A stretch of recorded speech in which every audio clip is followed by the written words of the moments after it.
Skipping. Urgent message. Rising sign, supposed to be calling. I guess you're not up and at 'em yet. This is me. And they called me to get the message. Alright? Thanks. Bye. Skipping. Urgent message. Trying to get a line to call you. It's been, so problematic for some reason tonight. I can't get a dial tone to call you. So this is my fourth location, and the phone went through.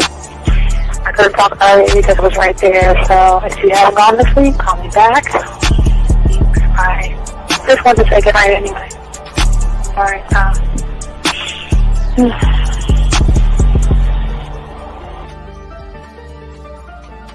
Urgent message.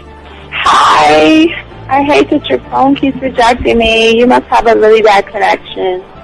Anyway, I don't know. It's 11:42. It's not even late. So if you're not asleep, call me back. All right, bye.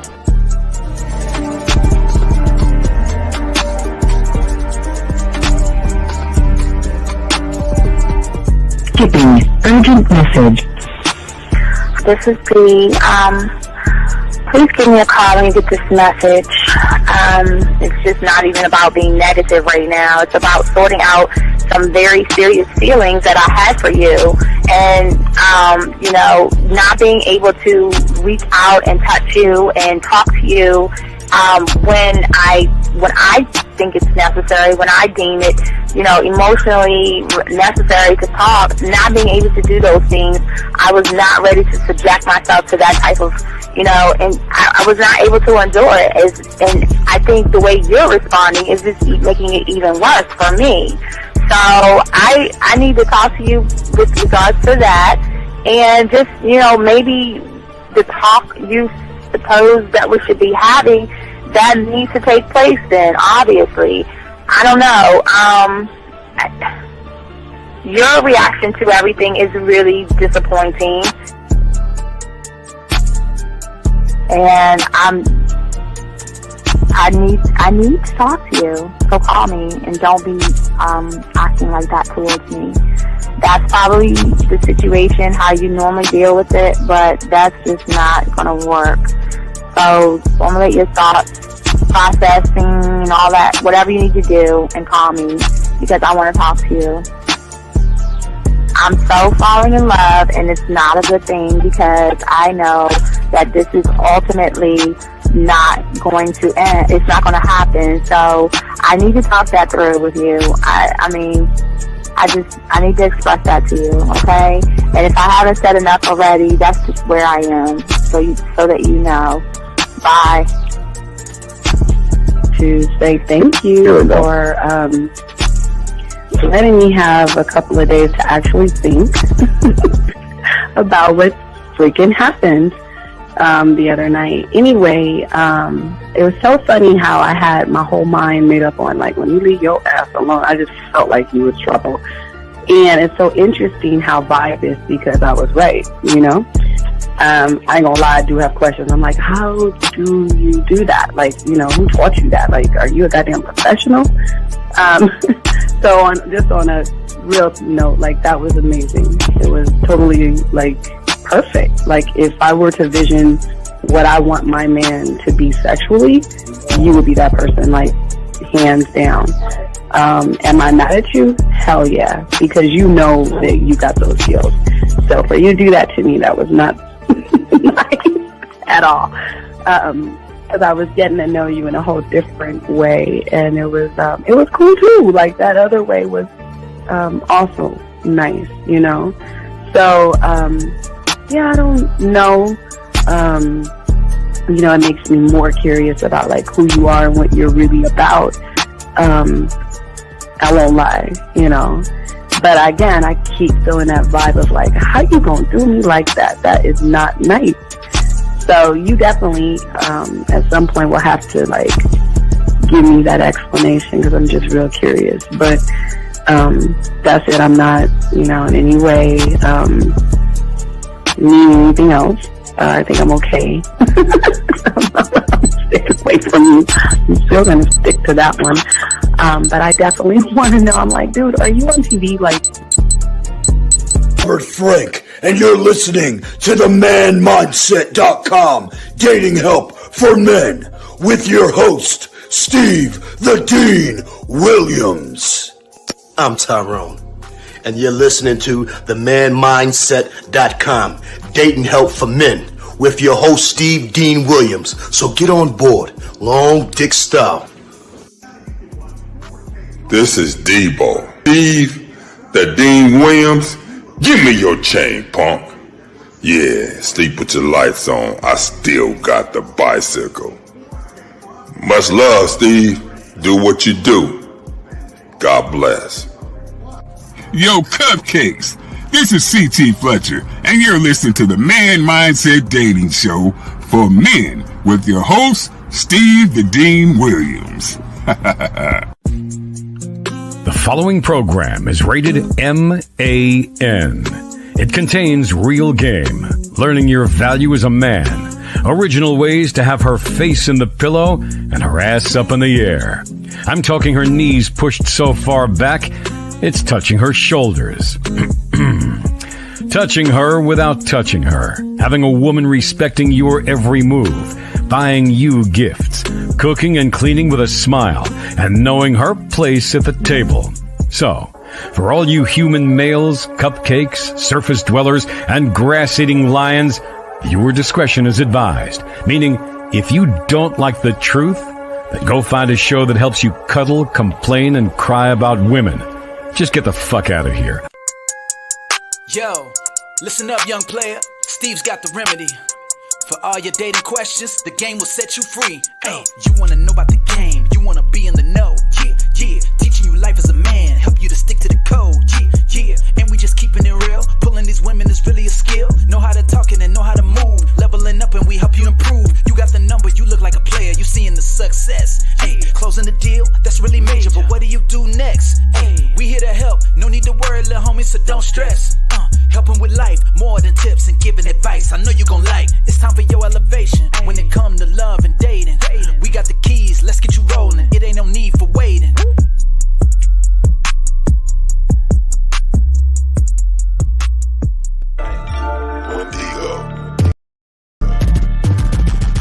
You don't cook or clean when my couch has land.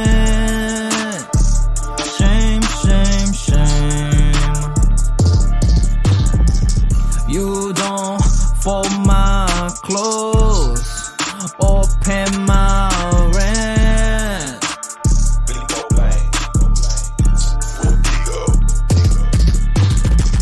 You beg for my time like you're some special chick.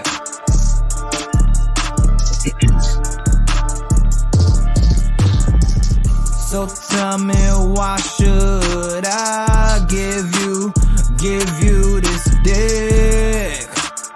All right, what's going on, everybody? It's your boy, the Dean.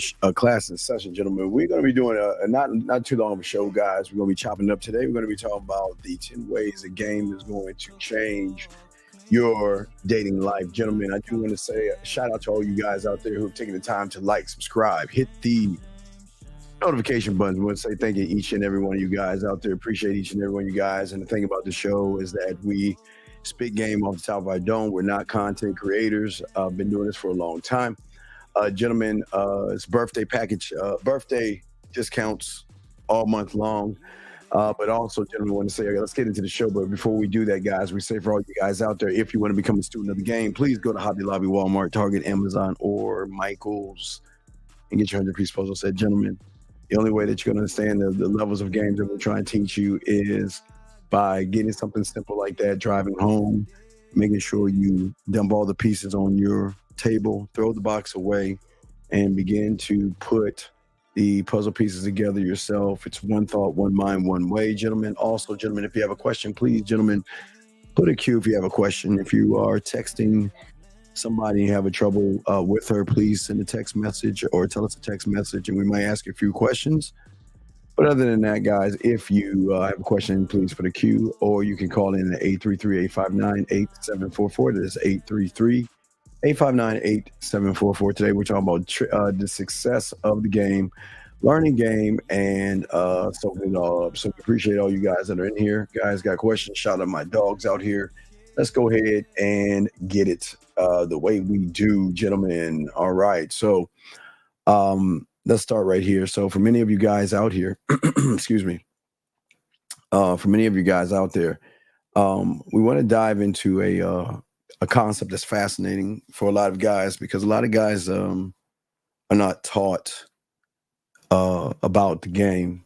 They're taught about content creation and things like that, but they're not actually taught the game. And one thing I always believe, that all you guys out there, you can master your life by learning the game and connecting. And it's just not, the game isn't about relationships. It's not about women.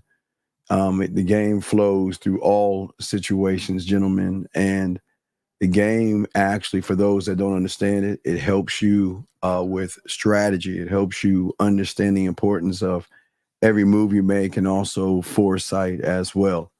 And if you look at the game, the way we try to teach you guys and show you all this stuff, you'll see that every move, every thought, every decision counts. And that's what we're going to be talking about today, gentlemen, by breaking down 10 strategies for you guys, taking questions and moving forward. So with that being said, we're going to talk, we're definitely going to talk about this, because this is something that's very important. Because most of you guys right now, I talk to you guys all day. For a lot of you guys that, you go, you come, you whatever, but there's no initiative and everything. Okay. For a lot of you guys, you've been there. For a lot of you guys out there, when something doesn't work out or something doesn't quite go the way you expect it to go, maybe you failed at talking to women. Maybe you failed at reaching out or something like that. And when things don't go the way that you imagine those things to go, you will, most of you guys don't look at accountability or responsibility. Sometimes we get mad and we like to point the finger at the woman to say that it's her fault why these things are not going. Okay. So we want you guys to talk. We want to talk about this, because at the end of the day, excuses are not great. I know they make you feel better about yourself, but making excuses and not really guiding yourself hurts those expectations that many of you guys have. And that's what we're going to be talking about, because I know a lot of you guys, you want to learn, you want to be good with women, you want to go on dates and all that other stuff. And most of you guys are trying to figure out, how do I achieve those goals and things like that? And how do I learn the successes and stuff? And that's what we're going to be talking about. One of the things I always learned, even when I was doing this at 9 years old, learning this stuff at 9, I've always realized that the importance of surrounding yourself you need to surround yourself again by 2 different groups of people. All right, guys, I forgot, get your crayons out, get your notebooks out and stuff like that. But as a man, it is important that you surround yourself by 2 different groups of people. Okay.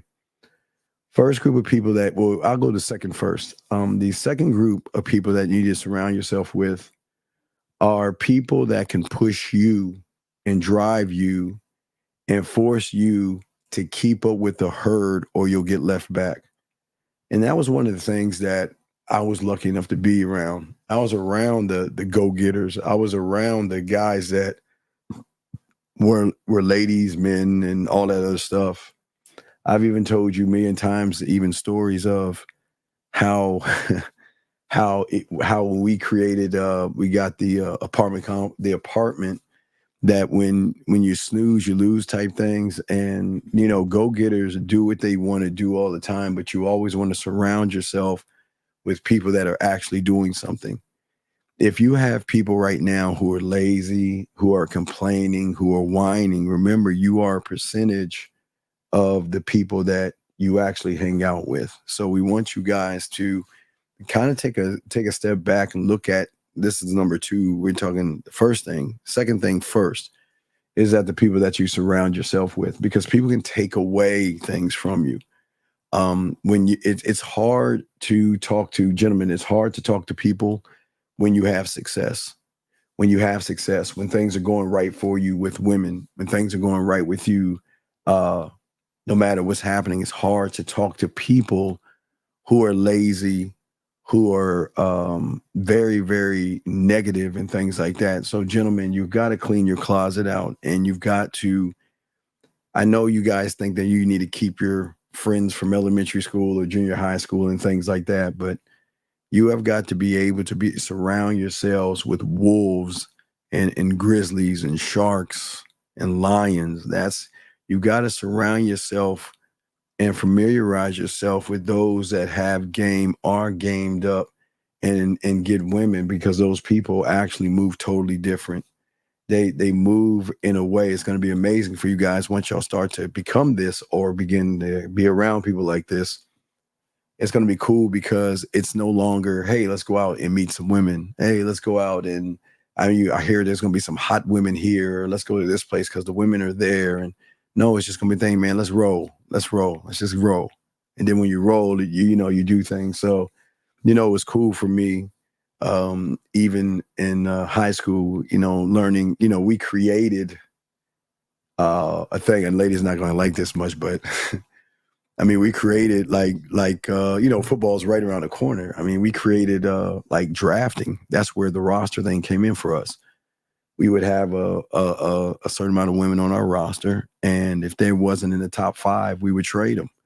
And trading was the most important thing, gentlemen. I just want to say real quick, trading was the most important thing because when you get around wolves and sharks, everybody has mouthpieces. First man wins. It's just how it is.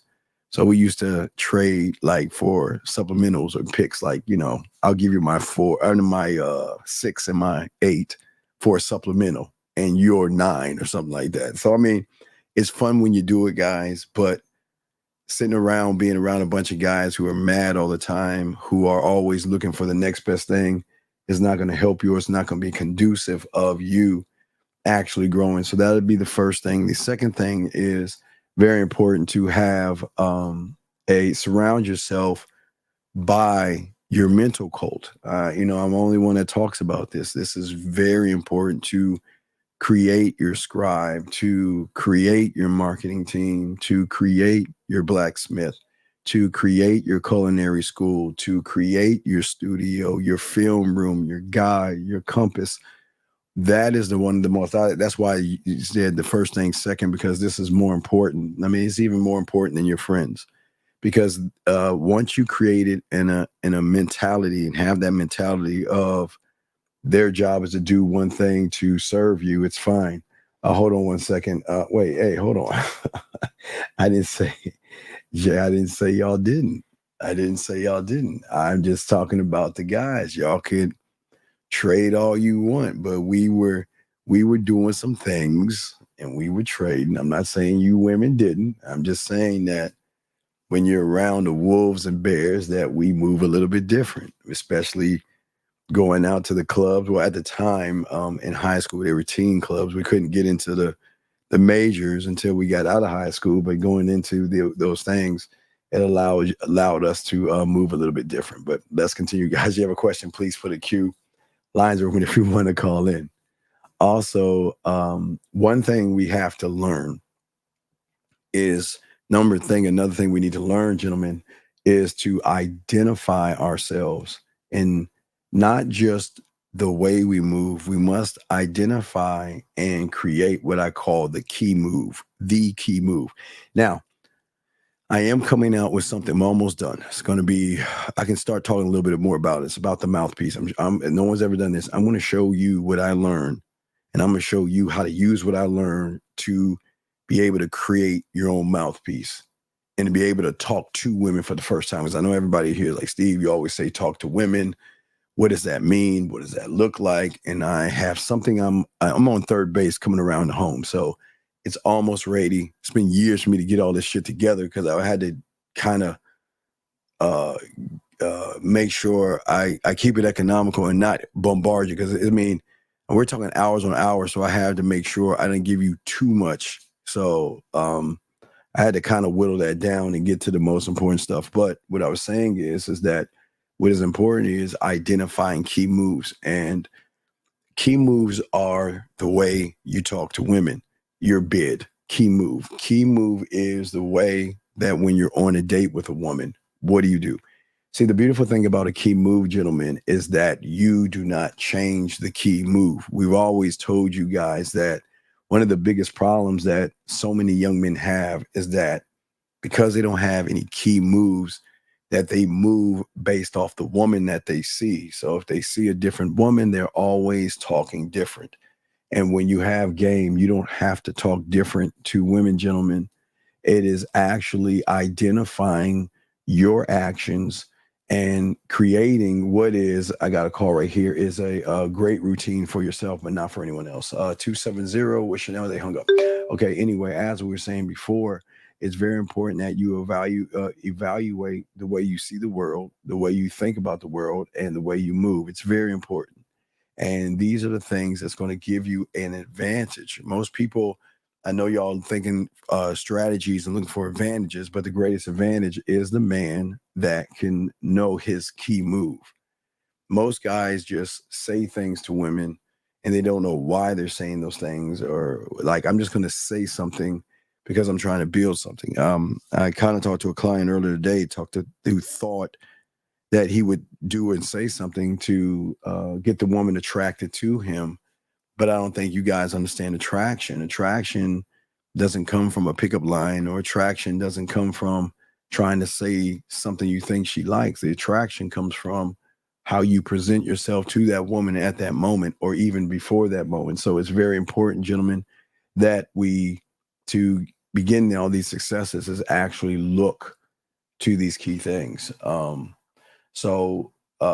the thing is, we have to actually take an honest assessment of ourselves. I know many of you guys out here are very, very good, in school, some of you, but you've all graduated. So you had to be some kind of decent. But for many guys who look at their body, their height, their looks, their muscles, their status, you're not as smart, you're not as good and sexy as you think. Okay. And if what I'm saying to you moved you the wrong way, it's because it's part of your self-identity that I'm talking about right now. A lot of guys don't want to hear that. A lot of guys don't want to, a lot of guys run away from that kind of truth. And I don't mean that being smart, looking good, and all these things is part of your self-identity, though it might be for some of you guys out there, gentlemen. But the fear that you might not be those things is part of your identity. You see what I'm saying? We're so busy looking at the negative things as far as what we think the world wants to perceive us. And as we say, world, women, for a lot of you guys. And for many of you guys, words hurt. And let me explain that to you guys. What I mean by words hurt: saying no, saying I have a boyfriend, saying I'm not interested, saying I want to be your friend, her saying that you are a brother towards, like a brother to me. Any of these words can hurt you guys, but it's the thing that we've got to accept. We've got to accept that truth. See, the thing is that when women say things to us for depending on how you see yourself, most of you guys allow statements to not only hurt you, but you also allow statements to carry over to the next interaction that you have with a woman when you're not locked in on who you are as a man. And the only reason why this happens is because most of you don't believe in you, and you are the strategy. You are the law, the rule, the code. You are the mission statement, the vision statement, the legacy statement when you begin to actually learn the game. And all these things that most people don't understand is the long-term strategies that you must create for yourself to learn how to actually position yourself. And sometimes, gentlemen, the path is not always going to be clear. I know for many of us, we want a clear path to the woman, but for many of us, the path is not clear. Okay. But the thing is, as someone who has game and is learning game, is that we have to be able to have the ability, even in the fog or the clouds and the things that blur our vision, to have the ability to see the moves ahead without looking what is ahead of us. And that is the thing that most guys don't believe in. See, when one doesn't believe in oneself, one cannot believe in his unique potential to execute what he thinks and what he feels with a belief and a confidence. And it is because these things, the lack of belief that you have in yourselves, it doesn't make you bad people not to believe in yourself. But for many of you guys, you probably asked the question, what is it that I need to believe in? I don't know what to believe in. I don't know how to execute, and I don't know how to think, and I don't know how to actually connect myself to having more understanding to move. And when we don't look at these things and we don't try to fix these things, we actually write things on paper, have big dreams, have big aspirations and everything.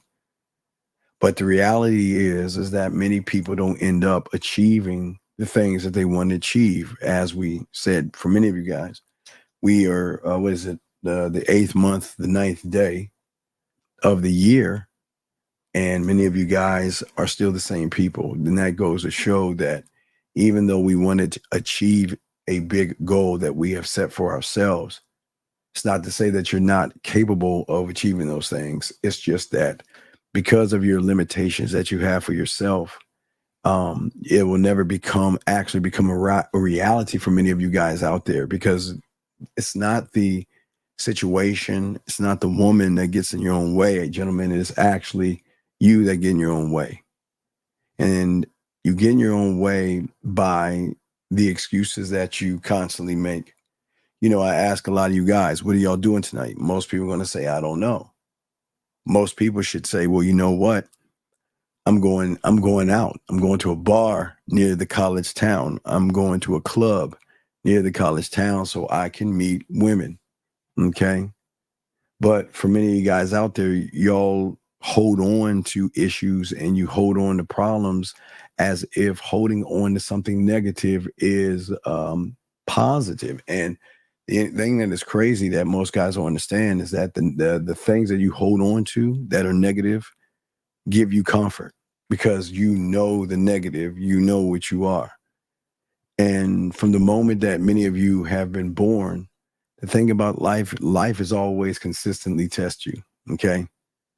From the moment you learned how to crawl to the moment you walked up on your feet, you were always being challenged by something. But unacceptable is something that a man doesn't think about. And that is very important here, because we will, as children and babies, we've all stumbled and we've all fell, but we always got up. And this is not motivation, so please understand this. I'm just breaking things down to you. But for many of the failed attempts that each of y'all guys have made when you were children, okay, and the mistakes that you made, you eventually got up and started crawling, walking, and running. You know, the same thing with a bike, the same thing with a car. And it's really easy when you are actually proud of the ability, but how can one be proud of the ability if you don't create the ability? You are the ability. I believe each and every one of you guys have the ability if you choose to learn the ability. And that takes skill, because you guys don't understand the game is awesome. It's the summertime. Women are out here and everything, okay? And once you begin to create your own abilities, you no longer look at women the way you do. Area code 954, sir, what's your name and what's your question? Area code 954 going once. Area code 954 going twice. Sir, what is your name and what is your question, sir? Hey, Steve, Joseph. Yes, sir. How can I help you, sir? What's up? Hey, just a quick question for you, Sure. Steve. I'm actually going to be going to bars and maybe a couple clubs, and I'm wondering if you have any tips, maybe, or. No. See, okay, stop right there. Okay. Okay. You want to see what the problem is? What's that? The problem is the question. And you know what you get to, hey, I get to go to the board because I can talk to you and go to the board at the same time. So I'm gonna explain why what you're saying, moving my Samsung Galaxy phone out of the way, people. Samsung. I'm gonna show you what the problem is. Okay, so what you're saying is okay, this is you, and you're saying, Steve, you're going to the bar, right? You say you're going to the bar, but you want some tips to go to the bar, right? Now, the thing about the game is this. See, you're going to the bar because of what? Women, yes? You want to meet some women? I'm going to be hanging out with some friends and shit too, so. Well, yeah, but but you're saying what are the, but you're asking for tips. So what is a tip you're asking for with a woman, right? Maybe I should be a little more specific, I guess. Okay, yeah, because that's important as a man, because nobody can read your mind. So the more transparent and specific you are, the more I can help with the question. So what are the tips of you going to the bar? What's the tip that you're asking for? Okay, so I believe you say that you are not your end result, right? No, I'm not my end result. No, I'm not. Right. So when you go out, right, is it best to just have like zero expectations? My only expectation is to go out to enjoy me, and I know this is gonna sound arrogant as fuck, to give women opportunity to fuck or suck my dick or spend time with me. To get off of my throne in the land of ass and titties, take the form of man, come down to this motherfucking planet and allow women the opportunity to be with me. I won't move on that. I'm serious. I know that sounds real fucking arrogant, but why can't you feel that way? You know what I mean? So if I go to the bar, I'm saying that, see, the thing is with many guys is they go to the bar, but they allow the bar or the club to actually intimidate them. Because at the bar and the club, okay, what do you have? You have women that's by themselves. You got women that's with their girlfriends.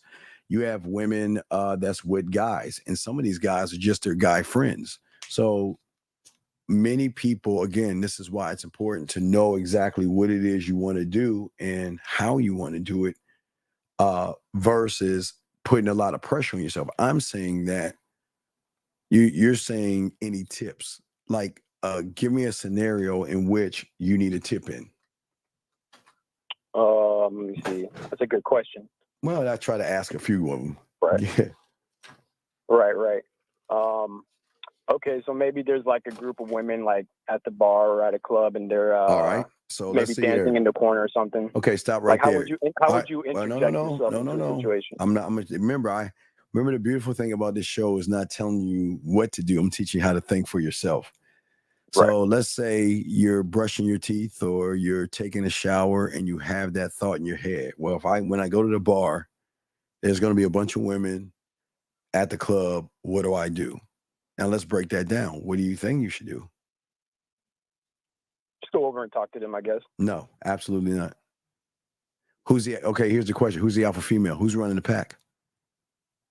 Oh, okay. You see what I'm saying? It's not okay. Listen, I understand you can go over there, but the problem is, and I've learned this in junior high school and stuff. And sometimes I've learned this in even elementary school. When I used to go to the skating rink, it's no different from elementary school to adulthood. When I used to go to the skating rink, I was kind of doing it wrong. I would see a group of girls that I'm a beeline and try to talk to one to go couple skate with, right? And my problem was I talked to the pretty ones, which y'all consider pretty. But when the ugly, fucked up ones got up and skated off, she was, oh, I gotta go. And I'm like, what the fuck? So I had to kind of learn that there are rules to this. So the rule is you got to watch how the pack moves. So I'll give you an example. What my mentor has showed me with packs of women. Okay, here you go. So here's the thing with packs of women. So you've got one, you got this one, and you got these right here. All right. So first one I call the alpha. The second one's the lieutenant. Okay. So the alpha one is the one who has the most confidence. But please understand this. Most of the ones that run the herd are the most fucked up looking ones.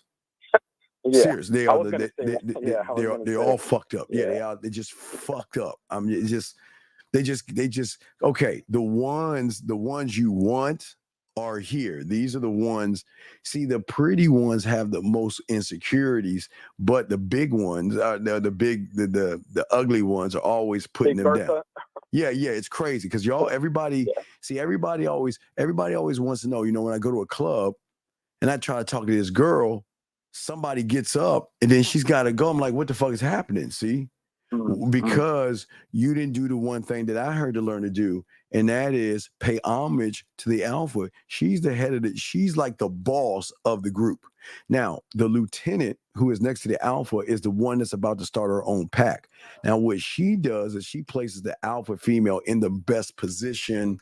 Now, this one, she could look for, money, status, ballers and all the other stuff, even though she's all fucked up.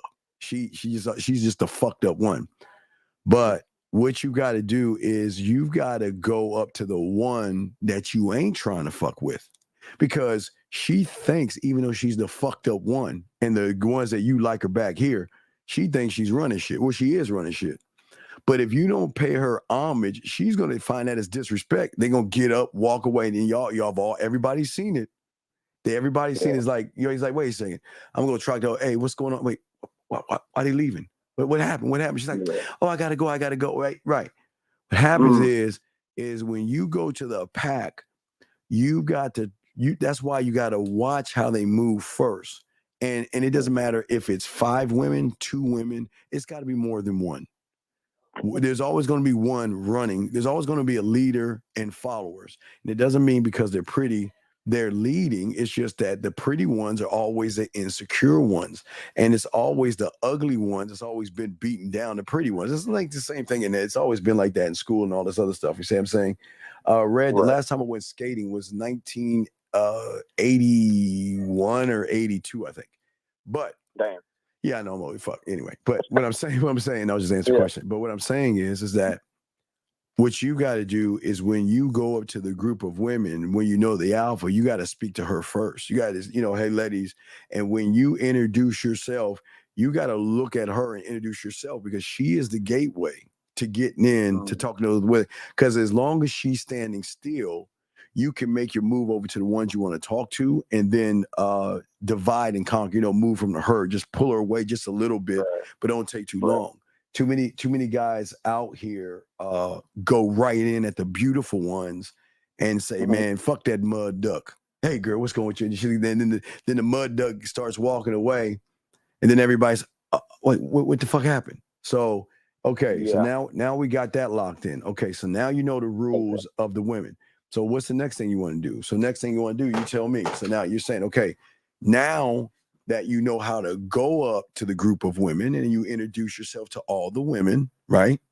You introduce yourself to all the ladies, okay? Now, there are 2 different kinds of introductions that I want you to make. I used to teach you this in, I think it was 90. I used to do this in like 98. I used to teach you this in, I think it was like 98. The thing is that you've got to understand the rule of the clubs and the bars. What people don't know is women are sizing you up by how you enter the bar. I don't care if it's a bar, a club, an event, or whatever. They're going to size you up by how you move. Okay, remember, the guys that go to the bar, liquid courage. The guys that go to the bathroom, nervous. The guys that go onto the wall are the creepy ones. So they're all sizing them up. So what I want you guys to do when y'all get in these situations and these scenarios is when you walk in, I want you to go to the first group of women that you see. Now, real quick, tell you about the lieutenant.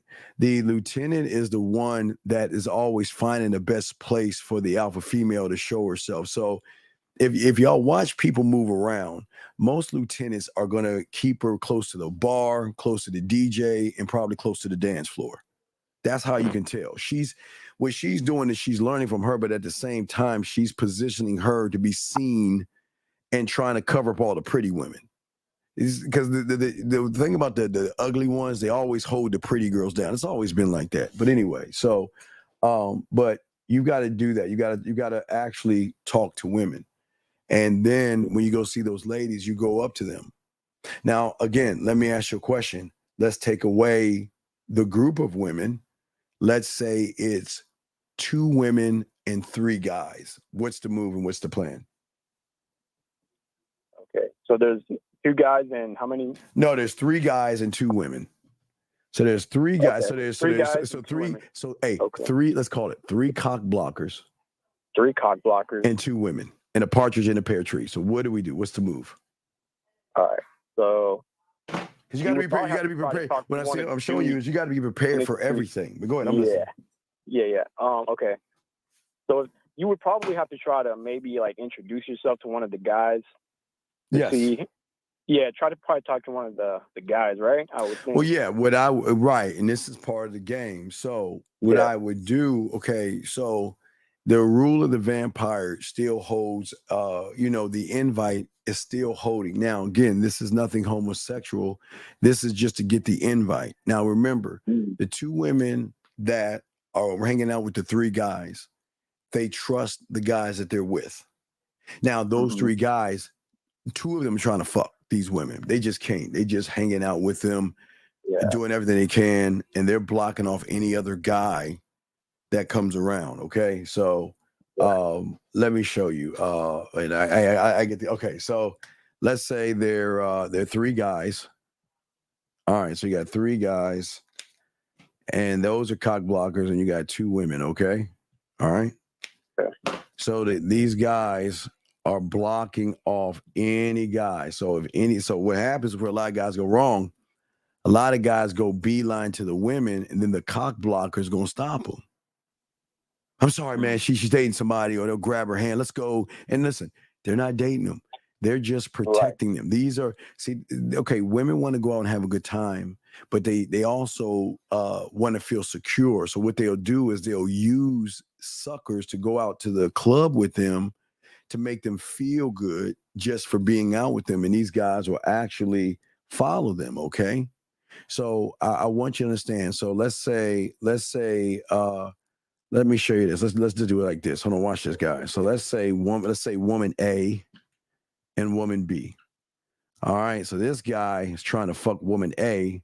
This guy is trying to fuck woman B. All right. So you got A. All right. So you got these 3 guys. So whoever goes up to B is going to get blocked by B. Who goes up to A is going to get blocked by A. Who goes up to A or B is going to get blocked by either one. So they're all going to block. Okay. So what we want to do in this scenario, again, we got to sit back. What we want to do is wait for one of these guys to go to the bar. Okay. Now wait for one to go to the bar. So let's say A goes to the bar. You want to beeline to the bar. Now watch this. Now watch this game. So, and I used to teach this like in the 90s. So this is the same thing. It doesn't fail. So when you see the guy at the bar, you want him to bring your virus not only back to the pack, but you want the invite, and you want to use him to get her to separate from the pack. Okay. There are 3 different levels to this. Okay. So what you want to do to this guy right here, if you see him at the bar, you go over and introduce yourself to him. Now, listen, gentlemen, this is not homophobic. You're not trying to pick the guy up. I'm just showing you how you get in with the cock blockers. What you do is talk to him. You want to give him information. All right.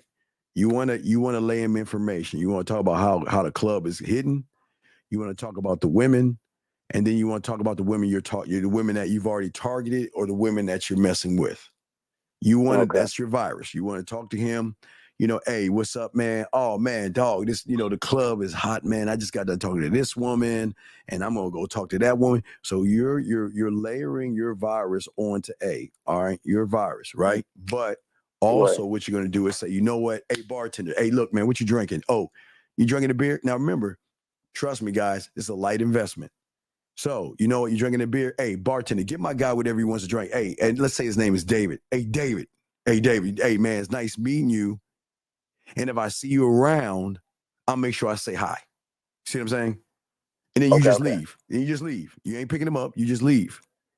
Now, when David goes back to the crowd, goes back to the bar, he's already got your virus. He already knows why you're there. He knows you're talking to women, and he knows you're fucking around going to talk to other women, okay? All right? All right? So let's say David, let's move A over.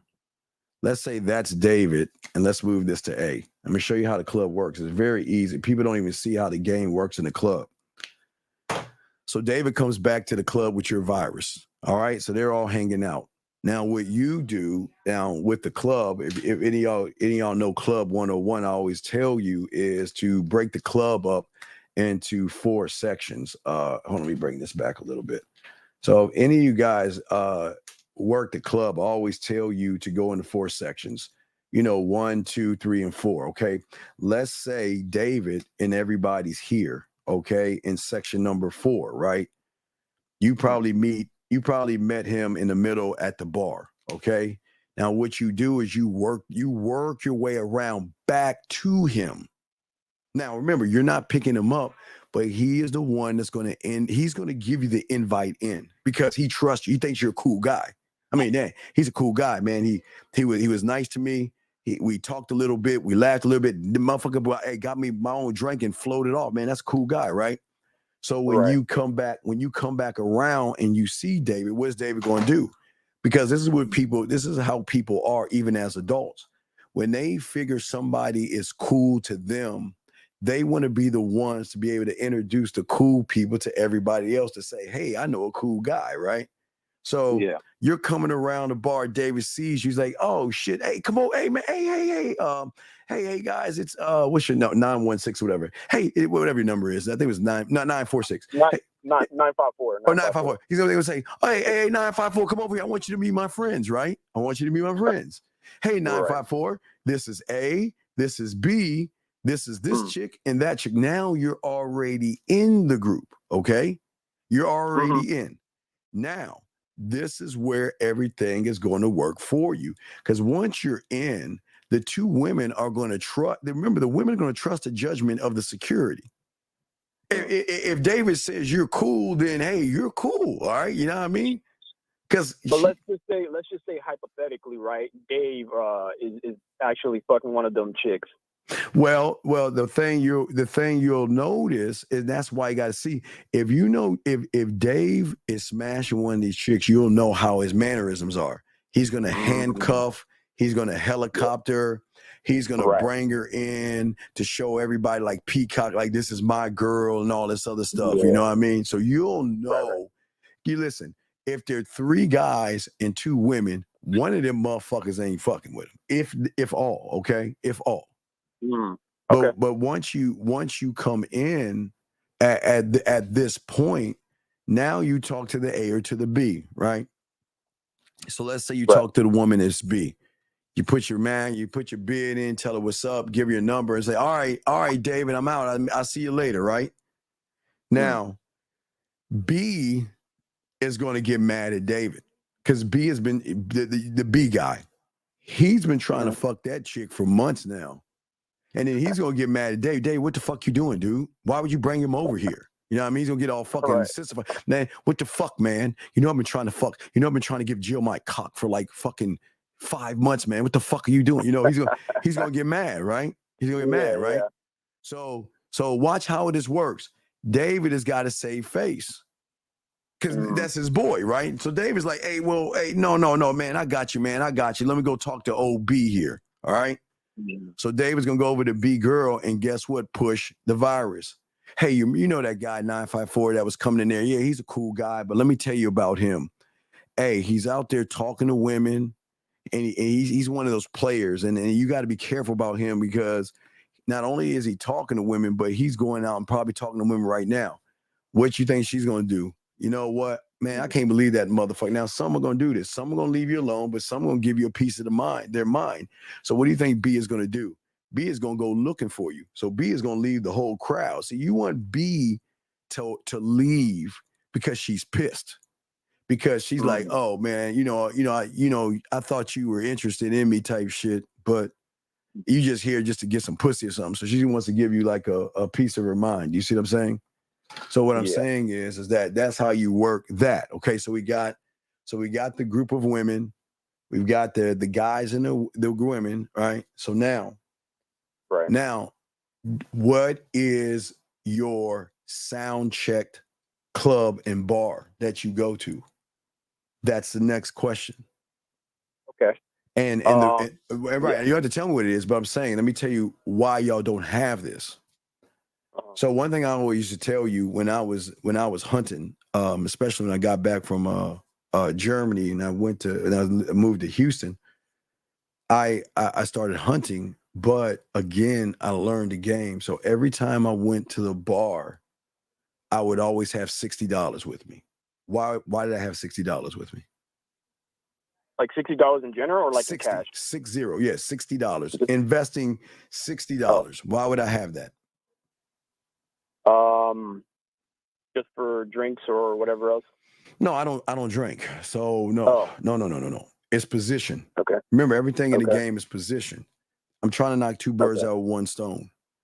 See, for me, my end game with that 60 is to make my 60 back when I get with an older woman or someone that's going to pay for my sexual services.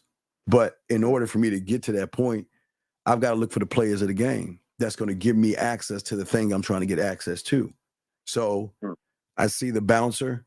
I say, what's up? Slide him 20. I go to the bar. I get he knows me so much.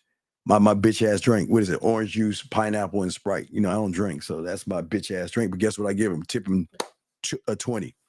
The DJ, go over there, say what's up. Tip him 20. Okay. So now I'm doing two things at once. So when there's a crowd and there's a long line, and I walk up to the bouncer, you think I got to wait in line? No. Nah, automatic access in. When a woman is sitting down and I go over there and start talking to her, what do you think the waiter's going to do? What drink do you think the waiter's going to give me without me saying anything? And to bring you that Sprite. He always going to bring that bitch ass drink. Right, my bitch ass drink. Yeah, what was like, what the fuck? Because he just sat down and how the fuck he know what he ordered? He didn't even order anything. Or when you walk in the club and the DJ recognizes who's going to get the shout out. Right? Okay, but that's not the big thing. Those are the players of the game. There's a bigger fish in there that is greater than the bouncers, the DJ, and the bartender. Who do you think that is? I would say like the manager, right? The club owner. The club owner. Right. Okay. Because people don't understand when clubs are over, there's an after party.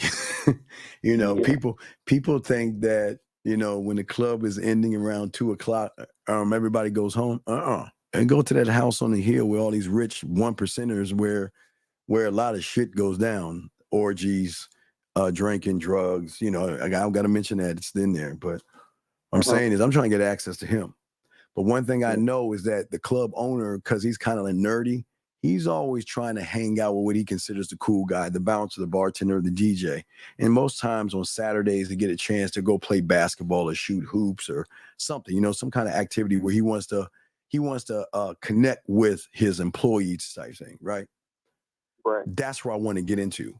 It's like going to the country club, but I want to get into this because once I'm cool with him, I've got to end. I don't need VIP or nothing like that.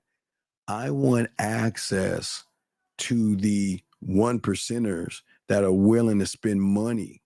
Okay, you see what I'm saying? So I'm investing to get returns on investment. But I'm just saying that that's another level of game that you can do as well. I'm just showing you that's another level of game because once you can get to the after party after the club is over, that's where the orgies and the swinging, drinking and drugs, but you get connected with another level of people that you will never meet at the bar. Okay, I'll give you one more before I let you go. What about you're at the bar and a guy comes over and starts talking to you? What's the move?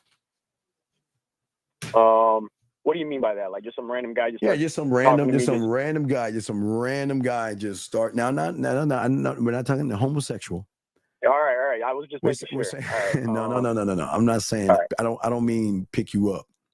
He starts talking to you. What does that mean?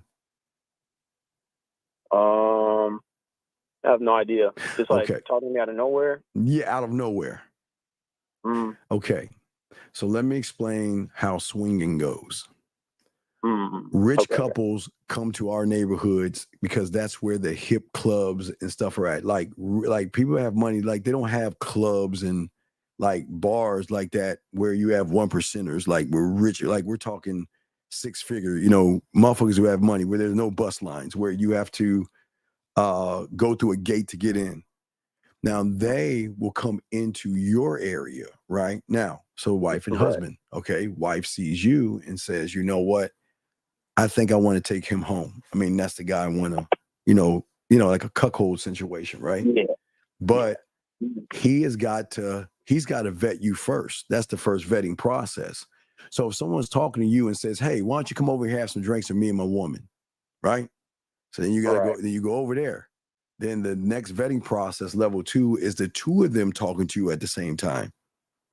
If she's interested, she'll signal the husband. The husband will be like, okay, I'll be right back. Let me get us some more drinks. He'll go off. Then she vets you on a one-on-one. Then it is after the third level of vetting, when he sits down, she's going to give him the signal, say, yes, he's the guy, or no, he's not the guy.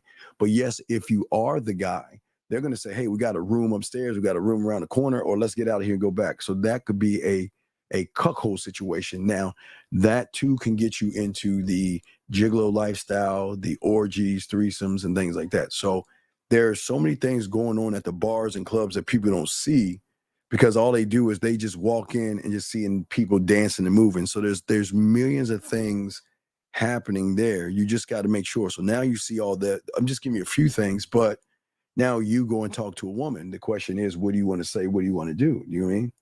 What do you want to say to the woman, right? So that is the thing that you got to work on. You see what I'm saying? Yeah, for sure. So I'm just saying, so remember, everything that we're teaching you here is something that you have to think about. It's the one thing you guys don't do. You just say, I want to go here.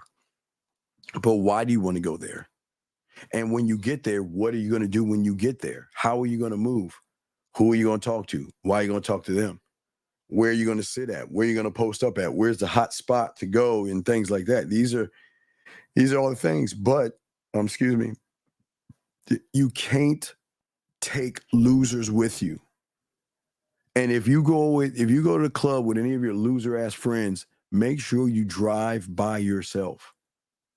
Because if you have game and you're with guys who ain't getting no pussy, now some women will take you home, and some women will drive you home, or take you to their place or whatever. But you don't want to be with weak people, because women are going to judge you off of the people that you hang out anyway. I don't make the rules up. I don't make the rules up. I'm just saying that if they notice you're around goofy, insecure guys that are just looking and giggling and all that other stuff, they're not going to fuck with you, because they watch it. Women are always watching. You see what I'm saying? So we want to make sure that you want to go. Listen, this is how you should do it. When you hit that bar, you should break off with your boys. You shouldn't even see your boy. Like, you like, all right, man, I'll holler at y'all later. Just break like roaches scattering. Hey, I'll run into you later on, but we gonna break. We breaking. You don't huddle. Don't huddle, because if you huddle, a woman's gonna notice negative things in you. If you're huddling around your friends and shit, you're there. You're there to dance and have fun. You're not there just to sit and just watch ass and titties going by, because women are gonna notice that. You want to break off, and you don't need a wingman, because a lot of people think that you need a wingman to go talk to women. Now, again, don't be afraid. If there are two women, introduce yourself. Watch, don't, not creepy. Watch how they move. Talk to both women. Introduce yourself to the alpha female first, and then let the other one know, can I have a word with you? And then you're just over here, just, in the proximity where you're not taking around a corner or something like that.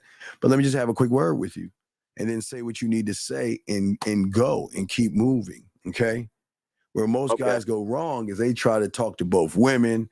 They're trying to impress. They're trying to please. They're all nervous. They're scared. They have anxiety, and everything goes wrong. So just remember there are levels to all of this. Does that make any sense, sir? Yeah, that makes like 300% sense. Well, for sure. I try to make sense sometimes.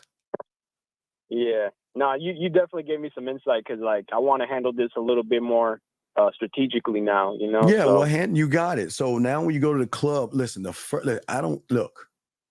first fucking thing, I don't give a fuck if it's 5 women, 10.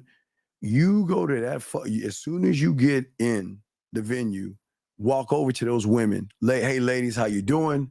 My name is 954. Nice to meet you, ladies. And you point at her and say, you know what? When I get done dancing and walk around, I'm going to be looking for you in a little while. But hey, ladies, y'all take care. I'll see you later.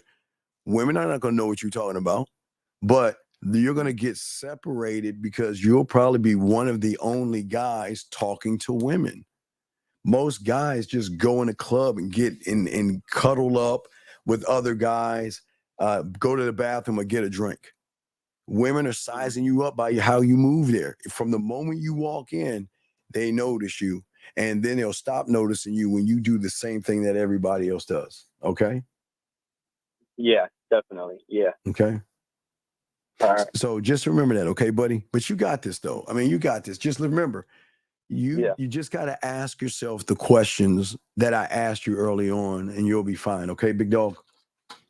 Yo, yeah, definitely. I'm gonna like watch the playback and watch the playback. Yeah, I'm gonna implement what you said tonight and get that shit cracking. Yeah, get it cracking, and it's not as hard as it seems. It's just that. But then hold on, remember this is just the beginning. See, it's a thinking man's game. Then what do I do when we exchange information?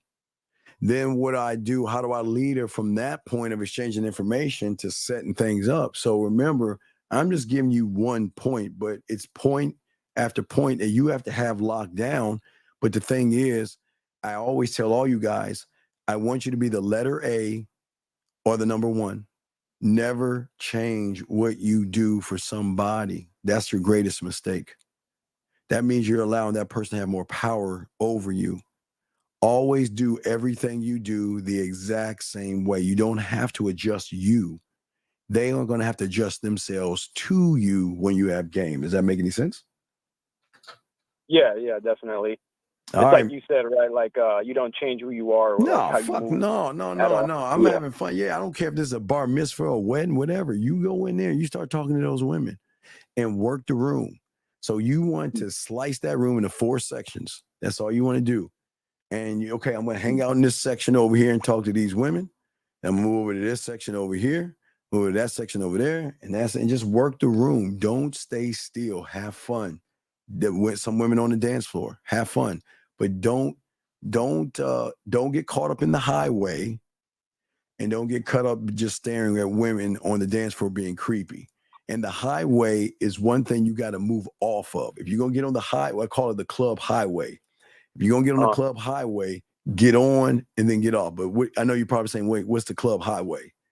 The club highway is like a herd mentality. Every club has it. It's that they're walking in a circular direction. You can't miss it. When every club has it. When you go to a club, you'll just see people walking, but they're walking in a unison to just keep moving around the club. And that's what I call the club highway. Not really doing right. And all they're doing is walking like a herd in a complete circle. So you don't want to get caught in that circle. You don't want to go into the club and just walk around on the highway. You want to get on the highway from section 1 to section 4 and then get off the highway. But you don't want to keep walking around in a circle. It's not conducive of what you need to do. But what you'll notice, you'll watch if you go to the club night, you'll see the highway. Every club has it. Every club has what I call the highway.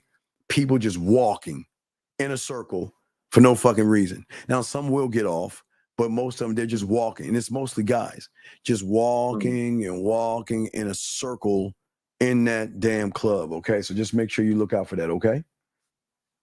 Yeah, 100%. All right. I'll throw you back in, big guy. Appreciate the call, okay?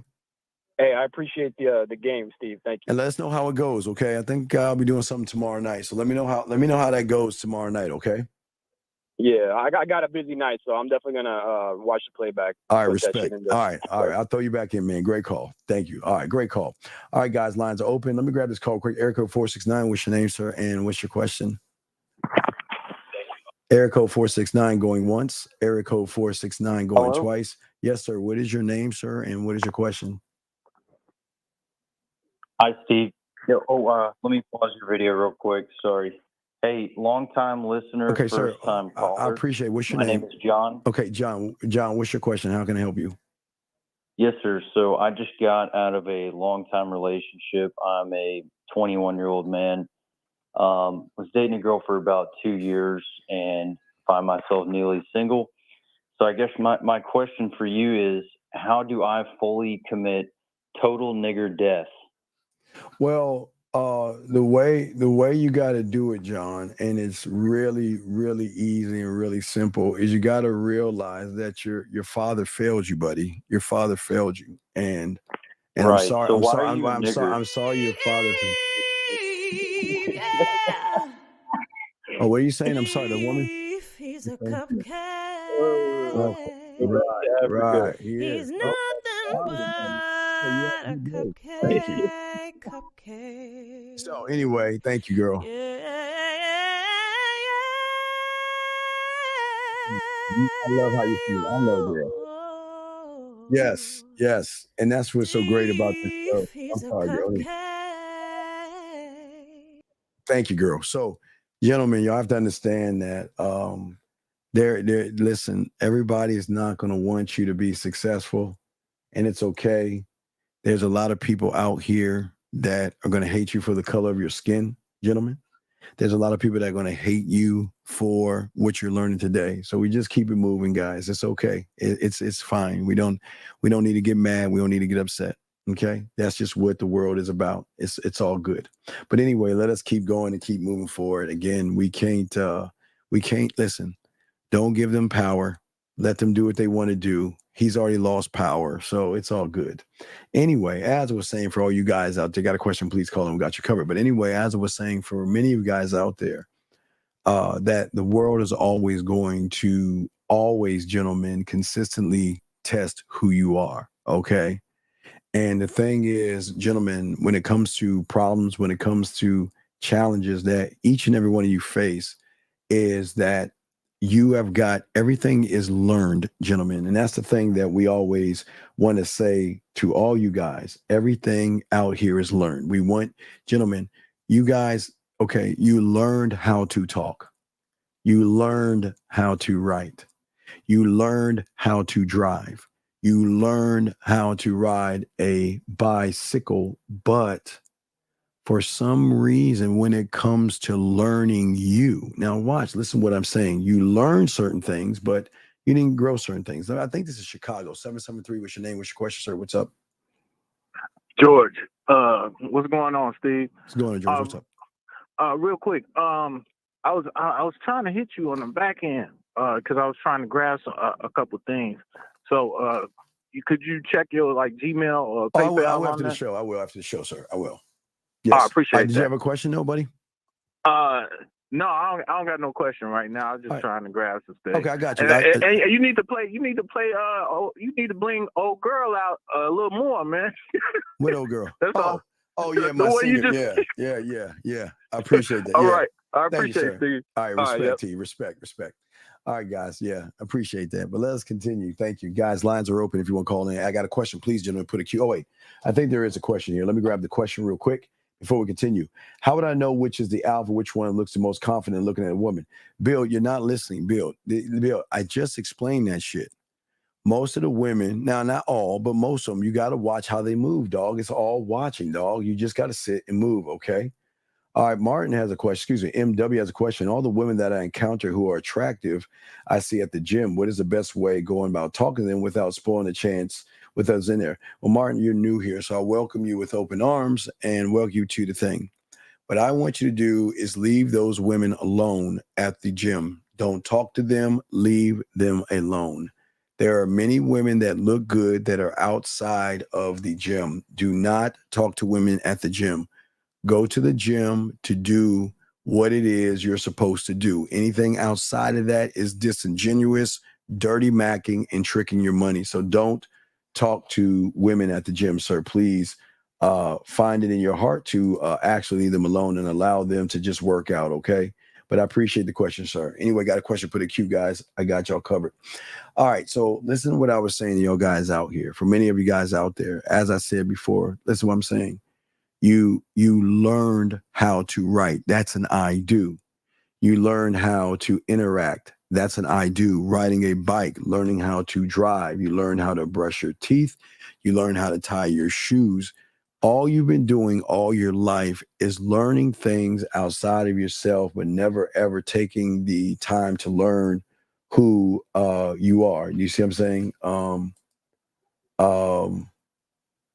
Sir, I don't know what you mean by girls are creep at the gym. That doesn't make any sense. But anyway, as I'm saying, so what I'm saying to a lot of you guys out there, because you have learned so many things outside of yourself, you never take the time to learn who you are. And this is why there is anger. This is why there's frustration and anxiety, because each and every one of you guys are not learning these rules of success that we're talking about, versus the key moves that you got to make and everything like that. What you have to trust is the one thing that you have never actually trusted, and that is you. But you are not a short-term strategy. You are a long-term, infinite thing that has layers. The more layers that you have in yourself, the more you're going to draw the woman in, because most guys out here, thank you, 74 likes, most guys out here are just average. And it doesn't make you a bad person to be average, but the more that you work on yourself. So gentlemen, understand, even when the path isn't clear, and even when there's fog, and even there are things covering you up, the thing is, you have to, as I was telling you before, believe in you that you can get through anything because of what you need to do. Okay. And that is believe in every move that you make. And that is why we talk about the square. I mean, we're the only ones that break the square down the way we break it down. Everybody has their own interpretation of the square. But, you know, we always show you the square and what it, because people always say, well, what does it mean, Steve, standing on your square? What does that mean? What does that mean? It's basically this. The square is based off this, what you see to the right. Square is always going to be based off of knowing your why, defending it, standing on it, and expressing it. And if you can do those things, you have a better shot of getting and achieving what you actually want to achieve. Because it's at that point that when one believes in himself, one can stand on his square and move. And that is a thing that draws women in. BG asked the question, when the path isn't clear, does the vision and the mission statement guide her? No.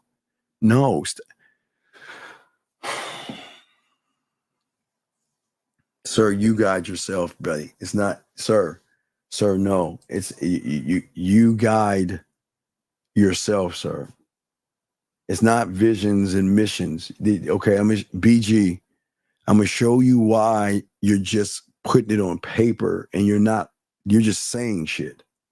You don't know who you are, you don't believe in yourself, and you put women above you.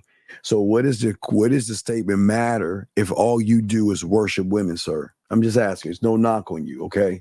It's no knock on you. But anyway, as I was saying, for you guys out there, the next thing that you have to look for when it comes to success is that you have to set up the strategical and tactical placement of traps. Now, for a lot of you guys, you're thinking trap as in something bad. No, this trap is not bad. This trap is not manipulation. This trap is not deception. This trap is not lying to women, not beating on a bush or walking on eggshell, The thing is that when you are in the moment, gentlemen, you have to trigger your best thinking decisions at that point in time. Meaning that you have got to look at the tactical advantages that you'll actually have. By what? Doing the thing that the average guy cannot do, and that is telling a woman what to do, and that is directing her. But gentlemen, as I say, for all you guys out there, it's very important that I have an asterisk by what I'm saying here. If anything you're doing and you're making it because you want to sleep with a woman, it is not going to work. This is the beautiful thing about the game. It will never work if all you're trying to do is manipulate a woman out of her pants. If you are working on yourself, you will get more women by not making it about women and using the tactical positions that you have to show her the depth and range that you have. The more interesting you are to a woman, the more she's going to draw herself to you. The more you are interested in her, she is not going to want to mess with you because you are unfortunately like everybody else. And this is why it's important also in this strategy is actually adapt to things by being flexible. I've always told you air, sand, water. It is very important to adapt to her responses. Every woman is not going to respond to you the way you want. But here's the thing. Don't ever look or try to figure out what a woman is going to respond to you. Just wait for the response. Wait for the response. And when you then wait for the response, gentlemen, everything actually begins to change for you guys. See, the thing is, gentlemen, the problem is that you're not, okay, you have book smarts. And I think that is awesome. For all you guys, you have book smarts, okay? But when it comes to street game, you're very unintelligent, okay? Because the problem is you're too emotionally invested in the idea of being seen like somebody sexual to a woman. That is where the ignorance comes in at. You are too emotionally invested, and that's why you get hurt feelings. That's why you get upset. That's why you feel rejected, because you're using your unintelligent. Remember, I told you it's a thank you man's game, but you're not using that, gentleman. Excuse me, when you're going out there and meeting a woman, okay?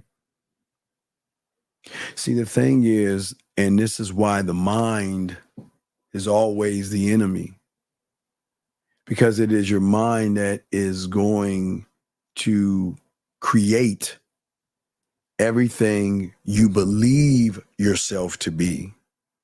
And that's why we always talk about most of y'all guys are looking out the window. You can believe anything you want to believe, but you can't hide who you are to a woman. Listen to what I'm saying. You can believe anything you want to believe, and you can act that part, you can dress that part, and you can lift weights for that part. But the woman is going to look beyond what she sees. Where, remember, sight beyond sight. She's going to go beyond the interpretation that you have for yourself. And that's one of the worst things that you can actually do. Because, see, the thing is in the game, okay, there's two kinds of people that search. There are those that search for sex, and then there are those that search for themselves. And for anybody searching for sex in women, you always notice those are the ones not only who don't get women, but who are very frustrated. This is where the incels come in, the red pill, the manosphere, and all those individuals, because they're always searching for something outside of themselves. Okay. And they are always looking for this thing called instant gratification, gentlemen. Let's talk on that, guys. Let's talk on that for a second.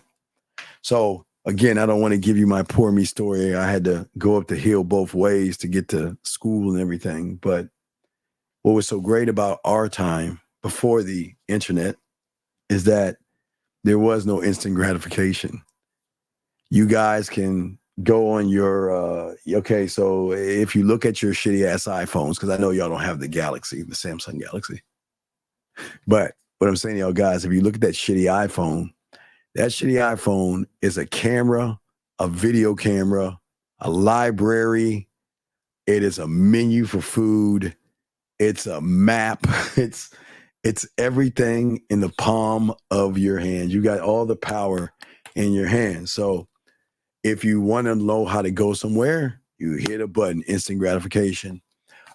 If you want to take a photo, hit the button, instant gratification. Hit another button, download it. I mean, it's like that. So now, again, this is not me telling you the poor me stories, but I want y'all to understand why it is those who are outside of the bubble of the internet have more understanding of the world that you guys are living in the bubble, is because outside the bubble, if we wanted to take a photo, we'd have to take a photo, take the film out, go to the photo store, deliver it in there, drop it off, and before 1 hour photo, even before 1 hour photo, it'd probably take a week to get your pictures back. If you were doing a class, a study or something, we would have to ride our bikes to this weird thing called a library. Had to go in there and pull out this drawer, look up and see if the book is there, and then we have to go search it like Jacques Cousteau and all this other stuff. I'm just being honest with you. So if we wanted to look for something, we had to get this thing called a map, a book, and we had to look through the map and search. So we learned patience where most of you guys have not learned patience, because whatever you want, you can get it so fast and so quickly, which has taught you guys instant gratification. When did you learn about your film room, and does one ever master it? No, boxing, absolutely. So what I learned, I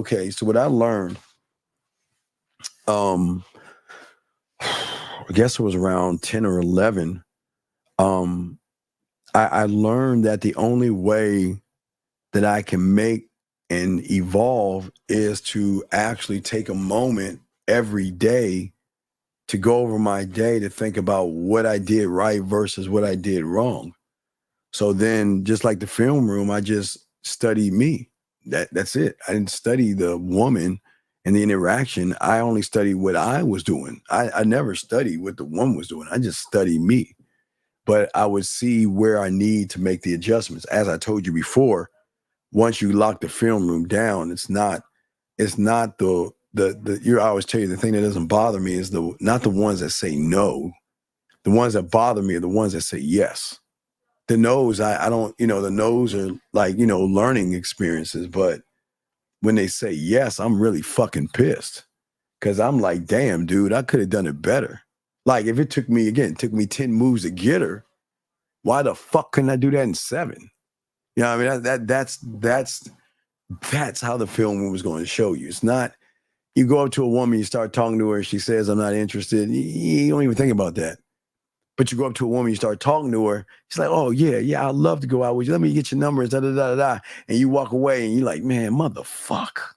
I mean, most guys would be like, yes, but the film room is going to make you mad, because the beautiful thing about the film room, it is always going to force you to chase the ghost. You'll never catch it, but you'll always chase it. And that is the best version of who you are, because you'll never grab or reach that version of who you are. You are the best version of who you are today. But even at my best, it's not the losses that bother you. It should be the wins, because you should be so fucking arrogant. You're like, motherfucker, man, I got her in 11 moves. Why the fuck can I do it in 6? I got her in 13 moves or 20 moves. Why didn't I do it in 10 or 5? What the fuck did I do wrong? Where did I go wrong? So you don't pat yourself on the back, because that way you'll get complacent. You put more pressure on yourself, because remember, with the gambling addiction of betting on me, I do bet on me, but when I win, I lose. When I win, I lose, because to me, it's like, I should have been better at this. Like, okay, it takes her, 2 or 3 days to start playing with her pussy, right? I'm saying to myself, like, every woman's different. I'm saying, just like in that scenario, I'm saying, why didn't I get her to do that like day 1? You see what I'm saying? I mean, I'm just, what's great about the freedom of boxing is that you're never satisfied. The moment you become satisfied with victories is when you become complacent. But when you are harder on yourself, I mean, if you think about it, think about teams in football, because football is right around the corner. Think about teams that win. Do you see how the coaches talk to them motherfuckers even in victory, man? Y'all fucked up. Y'all, look, okay, yeah, we got the win, but look at what the fuck you did here, here, and here. So it's actually pushing you to be better and not be complacent. So that's what's so great about the film room boxing. And you just don't, you never beat yourself up over a woman saying, no, I have a boyfriend. You beat yourself up when they say, yes, I'm going to call you and now I want to talk to you, and they reach out to you and you're like, man, it's some bullshit. I mean, just like, seriously, it's fucking, man, I tell you, I hate that shit, but I love it so much because I'm always chasing it, and it always keeps you on your toes. It gives you a greater thrill of hunt, and it forces you to work hard, because every time you move up, there is a new level of expectations that you need to reach to keep going up and up and up. So it's always moving up and forward and everything like that for a lot of you guys. So that is boxing is actually for the first time being more, okay, think about us. We are interested in certain kinds of clothes. We are interested in certain kinds of telephones. We are interested in certain kind of clothes, certain types of furniture, certain types of food. Boxing for all you, we all have interest in those things. But when are you going to take a moment to be interested in understanding you? See, it's funny how we're interested in all these goods and services and all these things outside of ourselves, but we put ourselves on the back burner, and then we ask ourselves, why is it that women aren't interested in us? Well, how can she be interested in you when you don't even take interest in your own self? Think about that, gentlemen. Most of you guys never take a time or the moment to actually understand yourself and ask who you are and why I am, okay? Because if you do not grab hold of that wild ass horse called your mindset, your mind is going to fuck you over. Ego is the enemy. It will always be the enemy. He is, for you, like I say, you Bible aficionados, he's the Antichrist. For all you other guys who are not religious, he is a snake oil salesman, and he will do anything and say anything to destroy your self-image and your self-worth while patting you on the back and trying to tell you I'm your best friend. So it's very important to actually do that, okay? So as I say, for all you guys out there, when it comes to this type of development, okay, remember, you just got to understand what camp are you in, and it's just you being honest. Am I in the camp of want to learn the outside world? I want to learn women. I want to learn how women move. I want to learn how to do this. I want to listen. Learning is not bad. Wait, let me say that, because I don't want y'all to think that I'm talking bad about education is good, but we're not talking about book smarts. If you're studying, if you're in school, that's great. Get your education, get all those things. That has nothing to do with yourself in the motherfucking game. That is what you do. That's education. That is not who you are. Okay. So what I'm saying to all of you young men out there, that's very important, is it is time to leave the camp of looking outside of yourself to be able to define yourself. See, what many of you guys do is you define yourself by your degree. You define yourself by your wallet. You define yourself by your clothes, by your hair, by your skin, by your weight. And all you do all day is beat yourselves up and allow the mind to say, keep trying to build up, keep working on that camp. We don't want you to go there. We want to say there, listen, you have to kill the ego. You've got to kill it. Okay. Because the thing is, in the camp that I want you guys to be in at the end of the day is the one to understand what you are to yourselves, okay? See, most of you guys out there, you know he's there, but you never observe why he's there, okay? And most of you guys just allow him to stay there like a squatter in your life, telling you how to think and how to move and how to be and how to behave and things like that. But what I'm saying to all you guys out here is that what is so important is that the mindset and the mentality that we have to have, especially, and this comes to dating, all of this connects to dating, because this is the difference between a woman being intrigued by you. Think of a door, and just be honest. I don't want you guys to answer this question. I want you to think on this. If a woman opened your door, what is she going to see? Is she going to see a wall or a hallway closet? And for many of you guys, I will say a hallway closet because your education is a thing that you guys stand on. But that's not the thing they're looking at. They need a motherfucker that has depth and range to a point when she opens the first door of you, there's a million doors behind that door that says, wow, who the fuck is this? Because this person doesn't move off of emotions. This person is mentally stable, he's mentally driven, and he moves totally different. And what makes him him, and I want to see what actually makes that person him. And I think with as many of you guys out here who don't understand, okay, is that most of you guys to be able to get the success and to actually understand the game, gentlemen, is learning the game and actually learning how you can free yourself from yourself. You see, the game, what is so beautiful about it, it frees you from beating yourself down. It frees you from self-doubt. It frees you from making complicated questions or trying to ask yourself complicated questions through easy answers. It is the hallmark of simplicity when you realize how beautiful and how simple you are to yourself. But right now, for many of you guys right now, the way you're thinking right now, you are the sum of your thoughts and unfortunately your emotions. And it's not your emotions.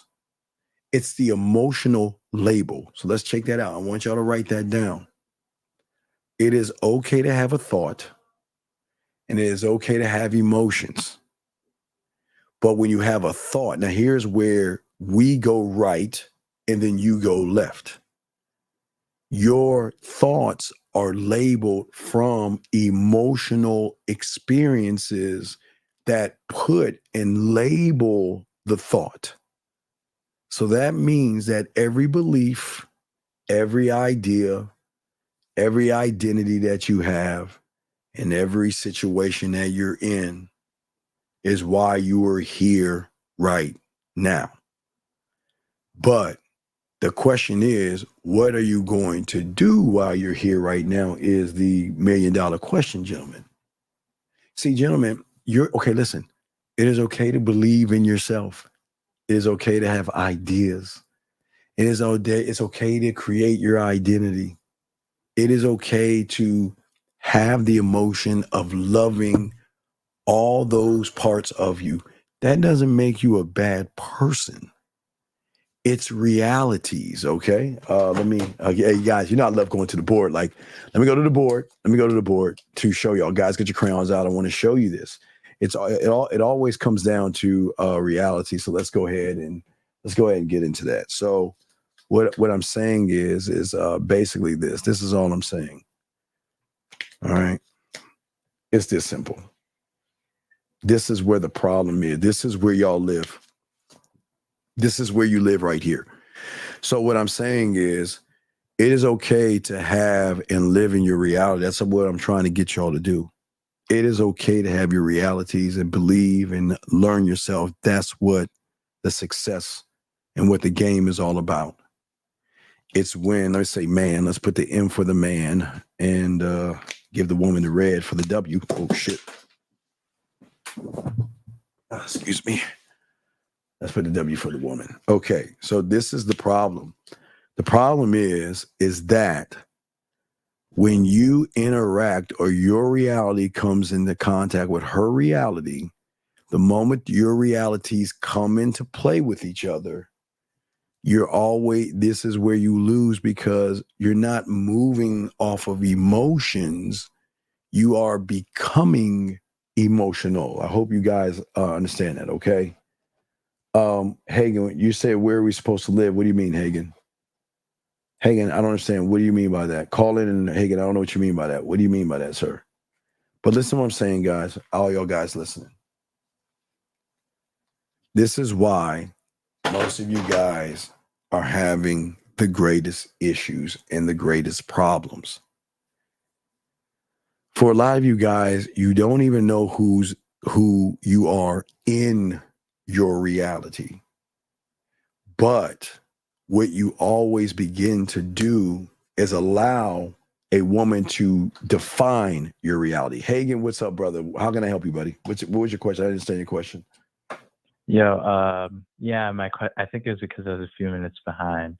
But you drew the Venn diagram and you said that we live in like in the between part, like between where the two circles are overlapped. Yeah. Well, what I'm saying is that your reality, this is where the femininity and the emotions come in because you're living in her world, in her reality. Because she's making you feel, because she's making you feel something. See, when you meet a woman and you become emotional, anxiety, when you have fears, rejection, and you worry and all that, you are in her world. Now, as a man, when you have game, it totally changes because when a woman meets a man, she becomes a part of his world where she begins to have the butterflies and all those things because of the leadership and the way the man is moving. That's how your world should be. This is how your world should be with every woman that you interact with. But so many guys, Hagen, because they don't see themselves as being the guy, they run into a woman and then they have the problems that you see right here, if that makes any sense, sir. I see. Yeah. Okay. I just wanted to clarify on that, just so I understand. All right, I'll continue. Go ahead and hang up, buddy. But what I'm saying, all right, thank you, Hagen. So what I'm saying is that, as I said before, your thoughts and beliefs are okay, gentlemen. It's that when you label your thought whatever with an emotional feeling, it will always be an imbalance of your nature, not female nature and all that bullshit that these guys came up with. I'm talking about your nature. Let me see this question right here. He says, back then, how do you guys learn how to get around and travel around the city? Remember where your house is. Easy, man, because we were kids. We always adventured. We would get on our bikes and go as far as we possibly could. We would go for miles and miles. We would ride our bikes and we just had to be home before the lights came on. That's all.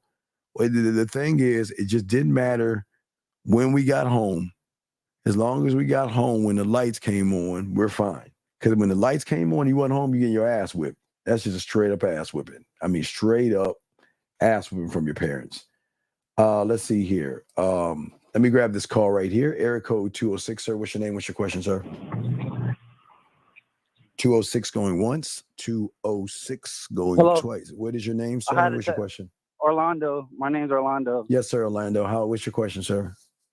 Hi. So I've been in a relationship for going on 2 years now, and I got her pregnant. And I know I should have like a 1 strike rule, but I gave her 2 strikes, and now I'm debating whether I should even stick that out because, sir, what you need to do is Monday, Are you off Monday? I have no clue. Well, you need to go to family court instead of child support. Okay. That you got to take care of your son or daughter.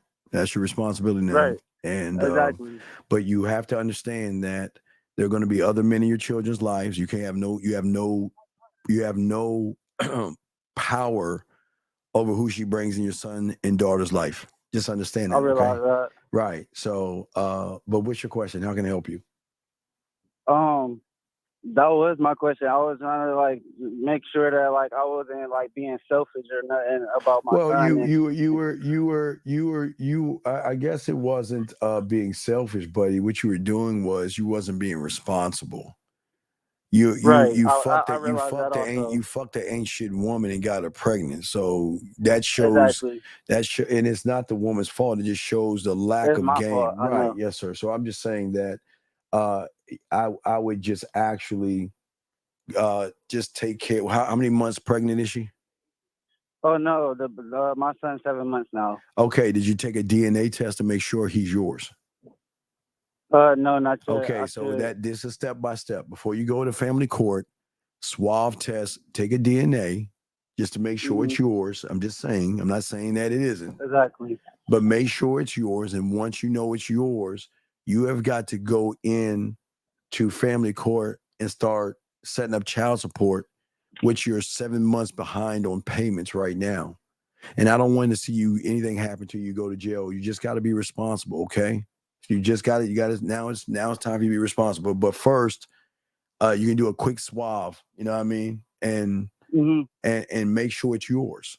You have every right to make sure, right? So make sure it's yours. And then once you know it is your seed, then what you need to do is several things. You go to family court, number one.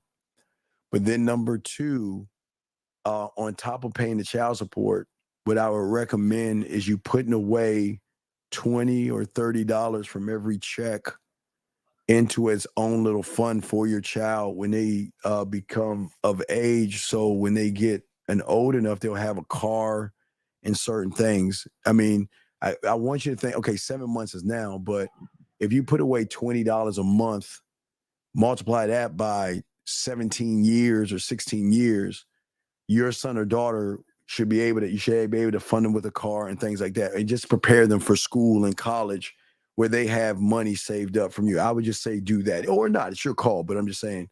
But first, what I would definitely... No. That's something I was thinking about years before I even had kids. Okay, well, I'm just saying. But first, just do a DNA. Just do that and make sure it's yours. And then after that, if it is yours, definitely take care of your responsibility, because I don't want to see you go to jail and get your wages garnished and all that other stuff, okay? Exactly. Thank you, Steve. All right, respect to you, man. Appreciate the call, man. Respect. All right. Guys, let us continue. I've got a question right here. Let's get it. You never had game, sir. You either have it or you don't. You never lost a guy, big dog. JT, you never had it. He said I was blue pill after finding you. I became red pill. Now I'm on the right track. How do I know to look smacks and all this other stuff?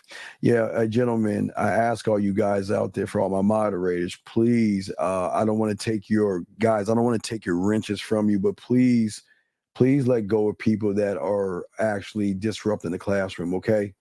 No, look, boxing, I expect you to do better. All of you, get rid of these, listen, you're going to have people that's going to try to stop you guys from learning. So guys that have wrenches, it is your responsibility to make sure you get rid of disrespectful people that you know are not here to learn. Get them motherfuckers out, okay? Because I don't want to take your wrenches. I'm looking to you to make sure that we get the negativity, the drama, and the riffraff out, okay? That's what we're saying. We gotta do better, okay? But anyway, as I was saying, guys, lines are open. You got a question, please put a Q. But I was saying before, for many of you guys out there, we're talking about your beliefs, your ideas, and identities, inadequacies, and everything like that. But the thing is for many of you guys out there, most of you guys don't want to look at what you are, because sometimes we look at what we are and we hate to see what we see in the mirror. And that is because it's the power of how we think about ourselves in certain scenarios and how we put ourselves down and how we actually feel about ourselves. So most of y'all guys live in this world right here, and this is why many people have issues and many people have problems when it comes to dating women, because many of these guys out here, even the dreaded red pill and manosphere guys, this is why they will never ever win with women. And this is why, because women don't want to see, feminine guys. Women don't like feminine boys. So what I'm saying is that for a lot of you guys have a hard time of accepting, and that's what I'm saying. Well, one thing y'all will learn, okay, is that you can see people who can't accept the information by how disruptive they are with the class. Remember, guys, there's game in everything. And we want y'all to see how it works, because you got to be able to see it for yourselves.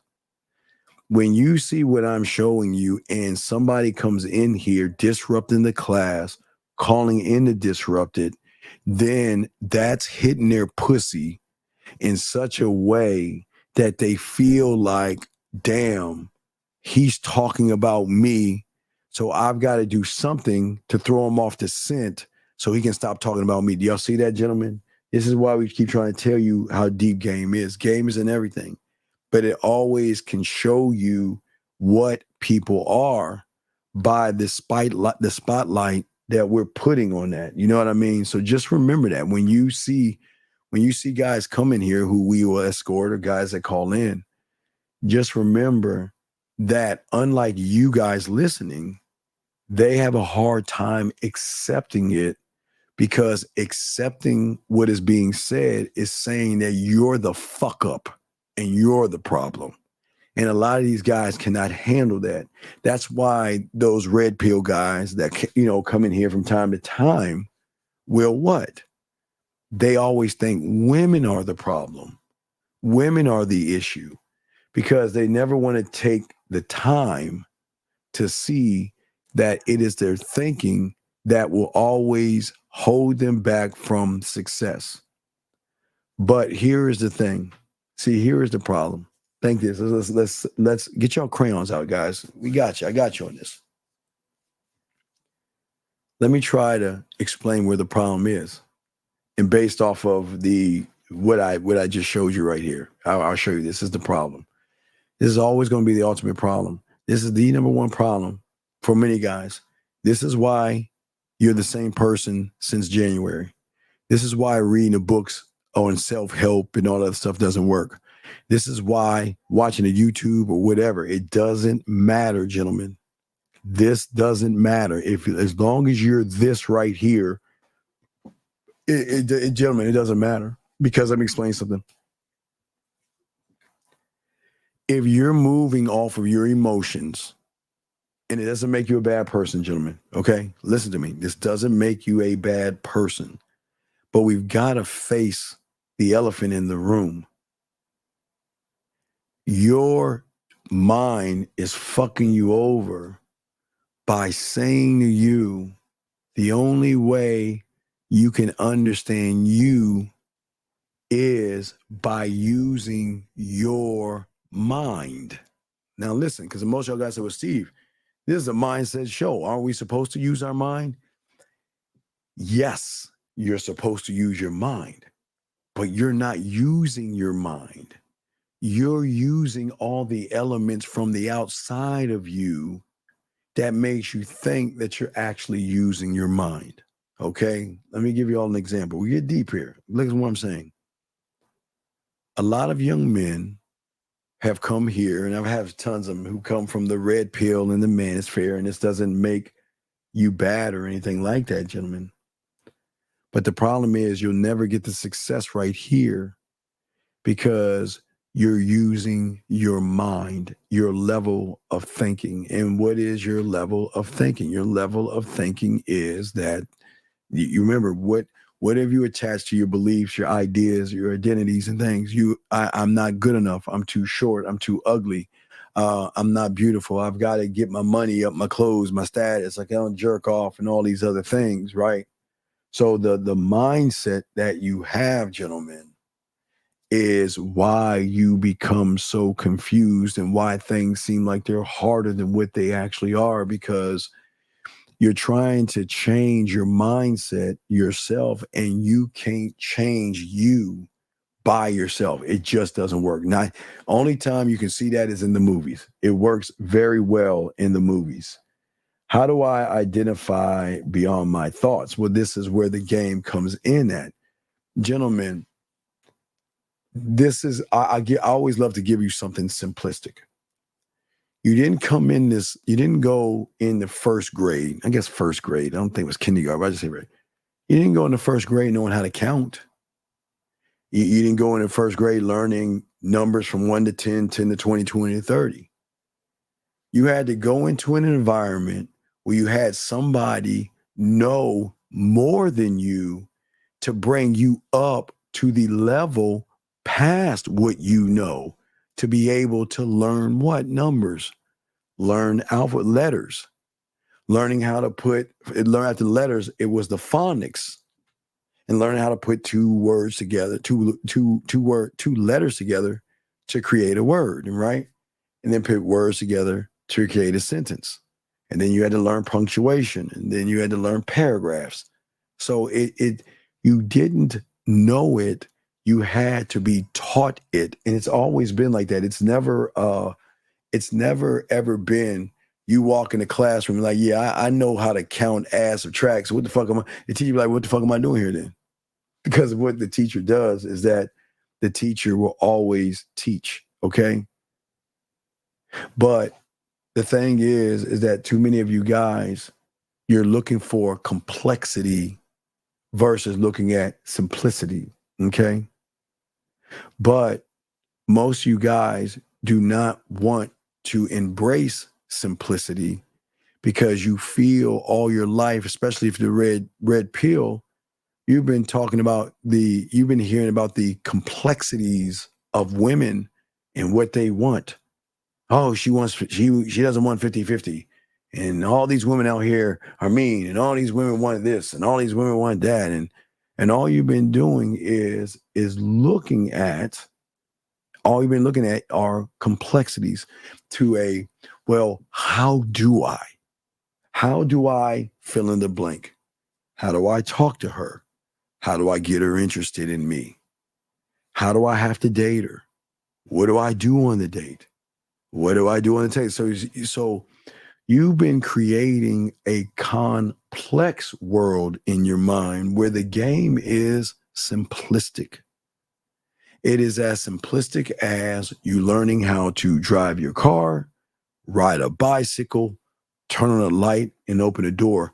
But you cannot fathom it's that easy. It has to be difficult because in my mind, I think it's difficult. But you have got to learn how to accept the simplicities. And this is part of the successes when it comes to dating, because I don't think most of you have to understand. You have got to go past that point. You've got to transcend past the level of your thinking by having a mentor that can get you past that level. Because if you want to do it yourself, think about it. It's not working. It's already 8 months. I always say 8 months and 10 days. I always add that extra day for the January 31st.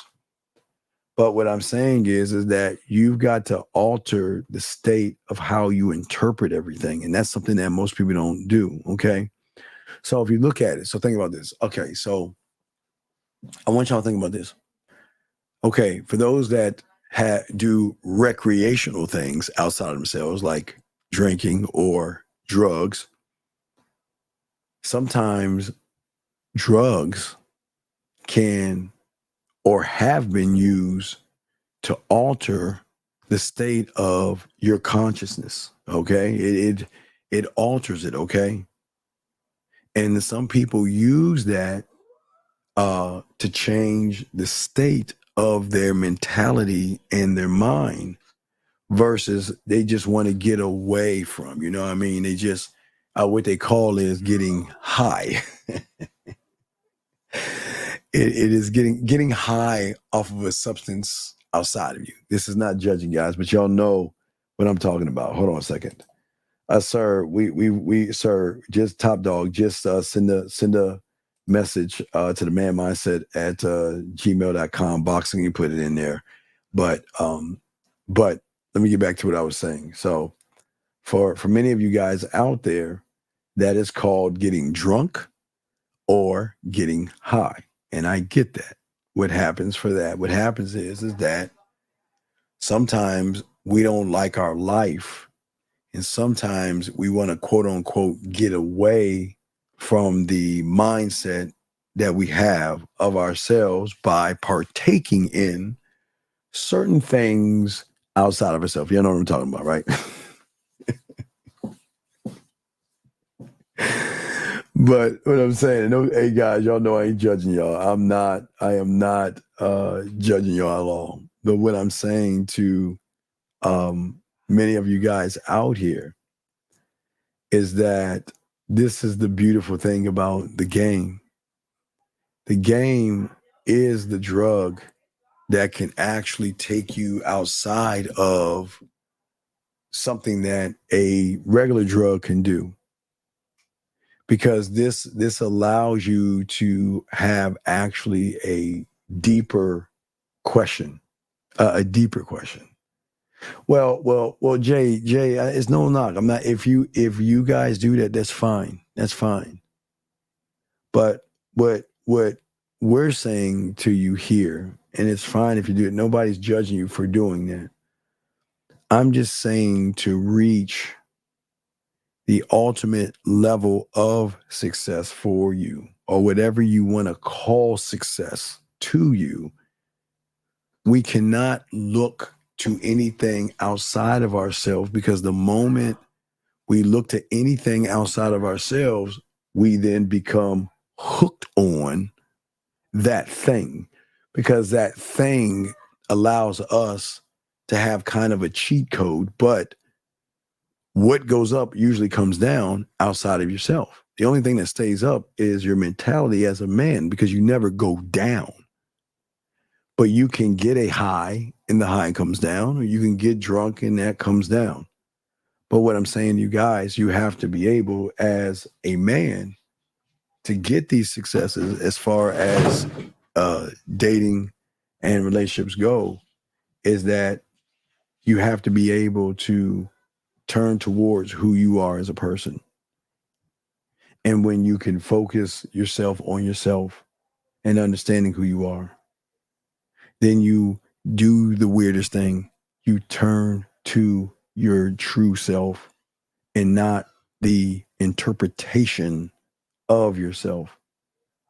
And the beautiful thing about it is you are not only surrendering to the new you, but you're also strengthening the new you as well. Thank you, 106 likes. Appreciate you. But as I was saying before, is that, and this is why women love men, because they can see that we are our own source of happiness. Because in order to find what people call happiness, one must leave the mind alone, okay? Because the mind, remember, is just stored information until you clean it out. And this is what we always say for you guys out there. You must be able to clean out the mind and the mentality. And if you can't clean out the mind and mentality, you're always going to have the issues and problems that you're having right now, which is also important of that.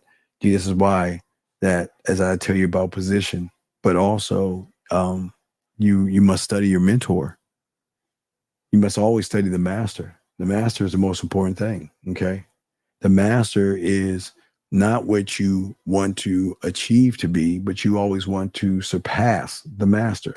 And it can be done.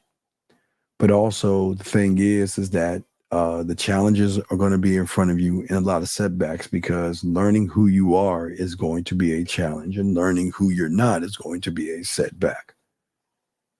But you must do the thing. And I told you, I even say in Fasali's, the greatest problem of a king is what? Sacrifice. Sacrifice is the greatest thing. And that means you have got to sacrifice who you are today to learn the new you tomorrow. Guys, got a question? Please put a Q. Guys, we're not going to be on too long and everything like that, because The games are about to come on and stuff like that. But if you got questions, put a queue. Lines are open and stuff like that. But what I'm saying is that 3 a.m. Listen, hold on, wait. This is what I'm saying. This is what I'm saying. I appreciate the statement, but please understand I'm not trying to beat you up or be mean to you. But this is why you're never going to be a motherfucking man. And this is why you're always going to, no, I got you before you even ask the question. I got you. Listen to me. 3 a.m., you know what's so beautiful about the game? The thing about the game shows you what you are, what you can be, and it shows you what you're not. Write that down. The game can show you what you are. The game can show you what you can be, and the game can show you that you're not. And what I'm saying to you is that if I were you, I wouldn't even worry about it. You're not built for this.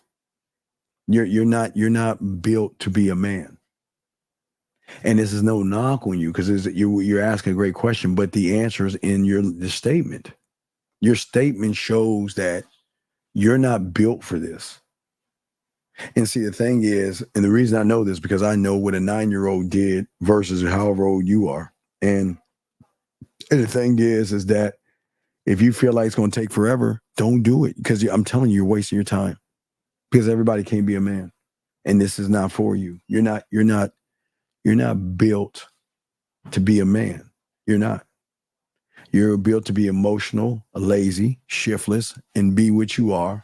But one thing I say, because it's all respect to you, 3 a.m., is that you have no right to ask for a woman to submit to you, to serve you, to respect you, and to be loyal to you when you are not those things to yourself. So don't expect to have, because here's the good news. You're going to meet women. I will never say you won't, but they will never be loyal to you. They'll never submit to you, and they'll never respect you because they know you don't do those things to yourself. Because look at the statements that you make. The statements that you're making is showing you, okay? So I'm just letting you see that. But anyway, guys, like I told you, just remember that. It's not the case. It's very simple. Each time I tell you, it's very simplistic, gentlemen. Thank you, 111 likes. As I say, it's very simplistic. I'm not trying to complicate this. But for many people, they want, as I told you before, they look at like long and boring. Man, this is a great, man, guys, when y'all get the game, it's such a great ride. It's such a great ride. Because right now, most of you guys are broken up into your conscious and subconscious and stuff like that. Okay. So before I kick you out, I'll answer your question. Before I kick you out, I'll answer your question, but I'm about to remove you. So, gentlemen, matter of fact, I'm not going to even answer. Gentlemen, what do you want to say to this guy right here before we kick him out? Because I want to show you something. Gentlemen, what would you like to say to this gentleman right here? I watch. I'll let them tell you something that you don't know, and this is why this isn't for you. But thank you, Gil. But I'll let the guys tell you, gentlemen. What do you want to say to this young man on this question? I'll sit back and let them do it. I'll sit back and let them tell you. Go ahead, gentlemen. Go ahead and talk to him before I kick him out because I want you to see why this isn't for you. But gentlemen, anybody, thank you. Anybody else want to say anything to this gentleman right here? And if I was you, dog, don't waste your time here. This isn't for you. This isn't for you. You are wasting your time. You need to go back to the manosphere or red pill. You're just not built for this. This is not for you. But I don't think, and thank you, Ghost Outside. Yeah, and I hope you learn this. But hopefully, the next place that you go, sir, that you go to actually want to learn and not worry about what the master is doing. So, with that being said, we wish you the best of luck in your endeavors. Please take care of yourself. So, anyway, let us keep going. Okay. So, as I'm saying for all you guys out there, gentlemen, that shows. Remember, the thing that I need y'all to focus on is yourselves. And if you're focusing on anything other than yourselves in here, this is not for you. I've always told you that this isn't for people that focus on things outside themselves.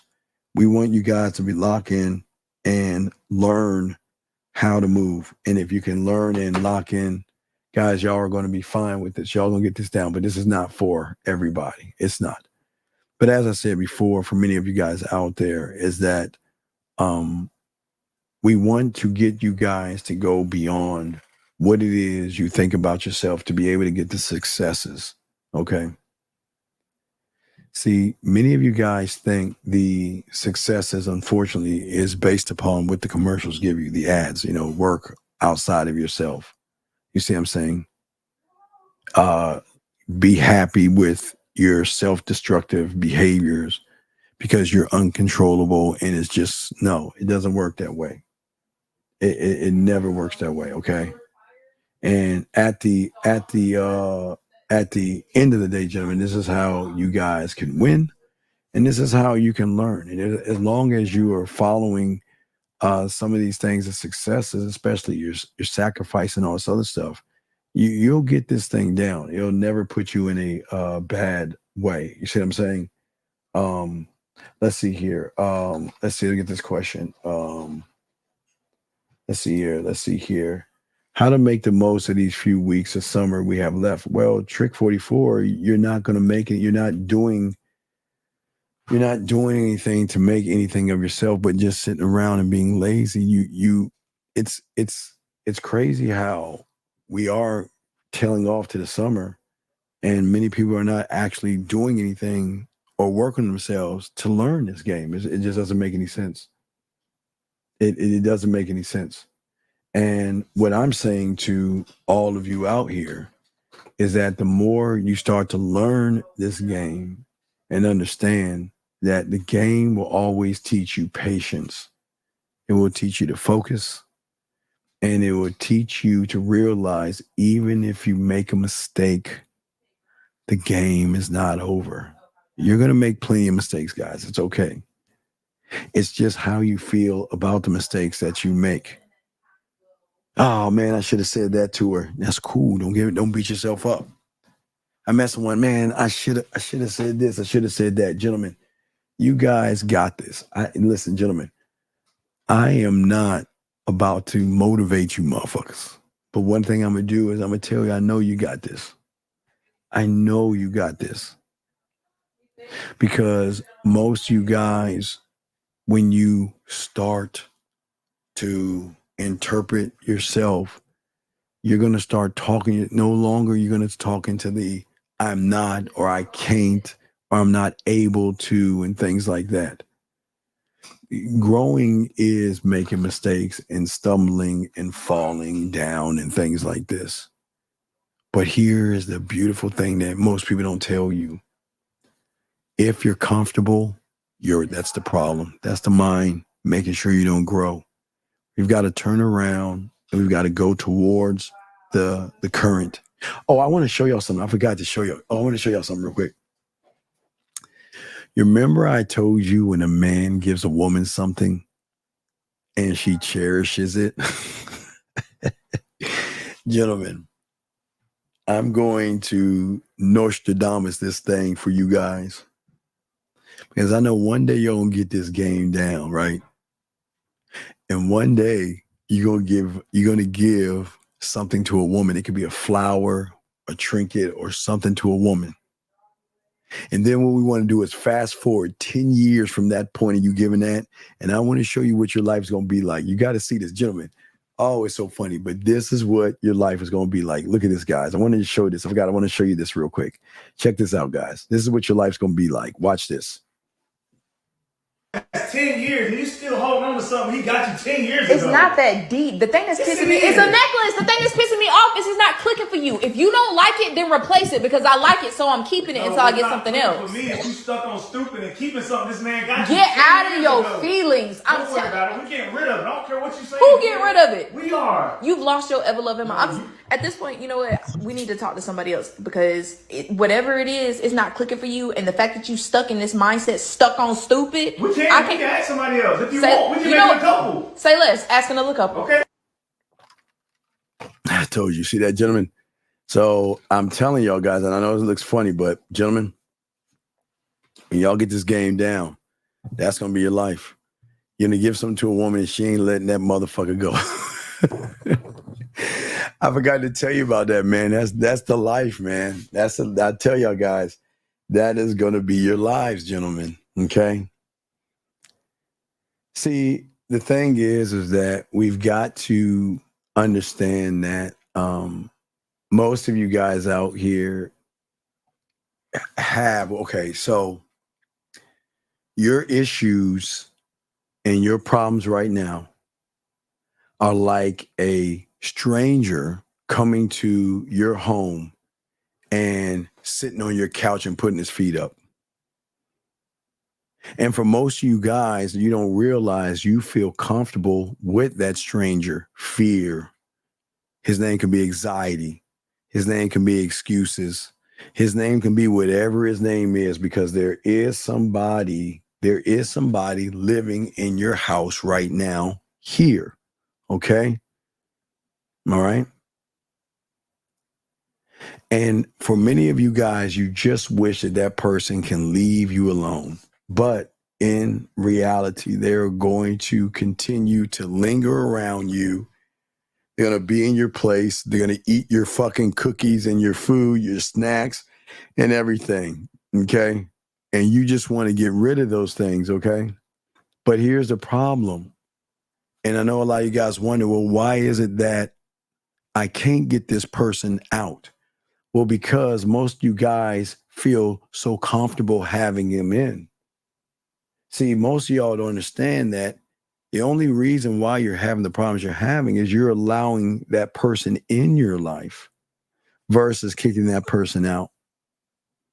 Wherever you go, you want to go to the bathroom, there he is. You want to take a shower, there he is. Wherever you go, that anxiety, those fears, those excuses and everything that you have is around you, sleeping in your bed, everything, just tearing up your house mentally.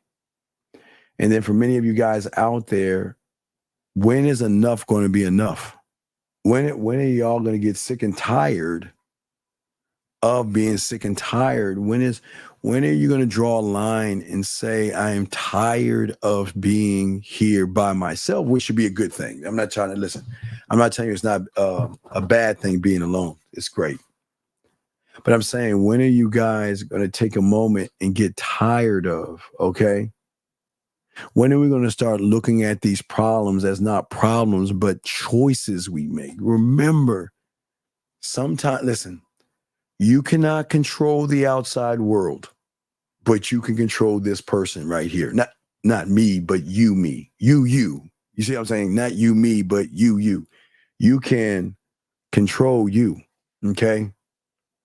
You choose to linger on and ignore the problem versus facing it, okay? All you do is allow fear, which there's no such thing of, anxiety or rejection come into your life, and all you do is ignore it and you want it to go away. You think by ignoring it or putting a rug over it, it's going to change the aspects of your life, but it doesn't happen. Because a lot of you guys out here just don't want to deal with problems, okay? But you don't want to deal with it, but you allow the problems to linger, okay? They're that uninvited stranger. And you know they're wearing your clothes, drinking your beer, your liquor, just fucking up your whole world. And then after a second, or all of a sudden, that fear and rejection is what? Taking over your whole entire life. Let me get a few more questions in here. He says going towards the problem is going against the current. Yes. Yeah, we always run away from the problem because we don't want to either take the time to fix or solve it, or we think that if I just try to ignore it, it's going to go away. It just doesn't do that.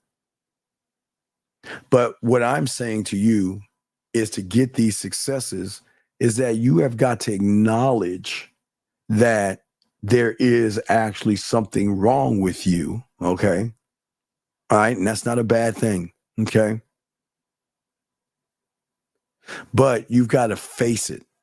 But the question is, do you want to face it? And if you face it, how are you going to face it? Okay. All right. And that's what I'm saying. If you guys just start look at it and work, you'll learn, and that's it. But remember, gentlemen, everything is always going to be a choice, gentlemen, in your life. Everything. Okay. Every time you grow, you develop, you desire all these things. But when you're in the game, dog, oh my God, when you're in the game, man, going into uncharted territories, man, is fucking awesome. It's, man, guys, it's, I don't know what what it feels like to take a drug, but I know what it feels like to go into uncharted territories in your mind. No more worrying and no more stressing about an unknown future or unforeseen events or circumstances. And this is why most of you guys have limited experiences in certain areas that you have, is because the uncertainty that most of you have. Let's see. Let me get this question right here. Limitless asks a question. He says, is the way you think based off of how you feel about yourself, or does the way you think lead into the feeling? Well, Limitless, I don't know. You've got to tell me. Limitless, okay, I love the question, but in the question, what is your answer? Because no matter if you are looking at yourself, okay, or what you think of yourself, at this point in time, there is uncertainty, and uncertainty is always going to override and supersede the statement. So what I'm asking you, Limitless, is what is leading to your feelings? And if it's women, it's fine. It's no knock on you if it's about women, but you know, that's where some of the problems come in at. Let me see here. When a man learns more about himself, is that when he becomes magnetic? No. See, boxing, this is the fail. See, what you're saying, boxing, is you don't want to learn about yourself. That's the problem. You just showed that you don't want to learn about yourself. And let me explain. Because you're making this shit about pussy, and you don't even realize it. You made a statement, and this is why you're not getting it, because at your core, you want to be magnetic to fucking women. I'm magnetic to a woman because I don't give a fuck about being magnetic to a woman. You are not getting any women because deep, deep down, you want to learn yourself for women. And the game ain't about that. You should never, ever look to be magnetic only to yourself. But you're trying to be magnetic to women. Yes, outcomes, dog. That's why y'all fail, because deep down, you don't even believe in yourself to even learn yourself. You want to use these as tactics to draw women in. And this is why it's never worked. Dog, y'all can't cheat the game. I don't know why y'all think that y'all can cheat the game. You can't cheat the guys. You cannot. Remember, I tell you what the game's going to show you for what you are, what you think, and what you're not, dog. And you can't cheat the game. The game is like the perfect computer program. It has no thoughts. It has no feelings. It just fucking moves forward. It doesn't stop for me. It doesn't stop for pimps, max, players, ballers, or hustlers. The game always moves on with or without you. And it doesn't fuck with anybody that is trying to cheat it or trying to find a cheat code. Let's see here. Let me get to this question here. Wait, did I press it? Oh, wait, that's why. Let me stop. Hold on a second. Let's stop doing that. And that's why it's, hold on a second. Let me ask some of y'all questions. Question right here. Let's see here. Oh, wait, I'm sorry. Got questions. Go ahead and put a Q. I got you guys. I'm trying to catch it. God damn, I'm trying to catch your questions. Fuck. Hold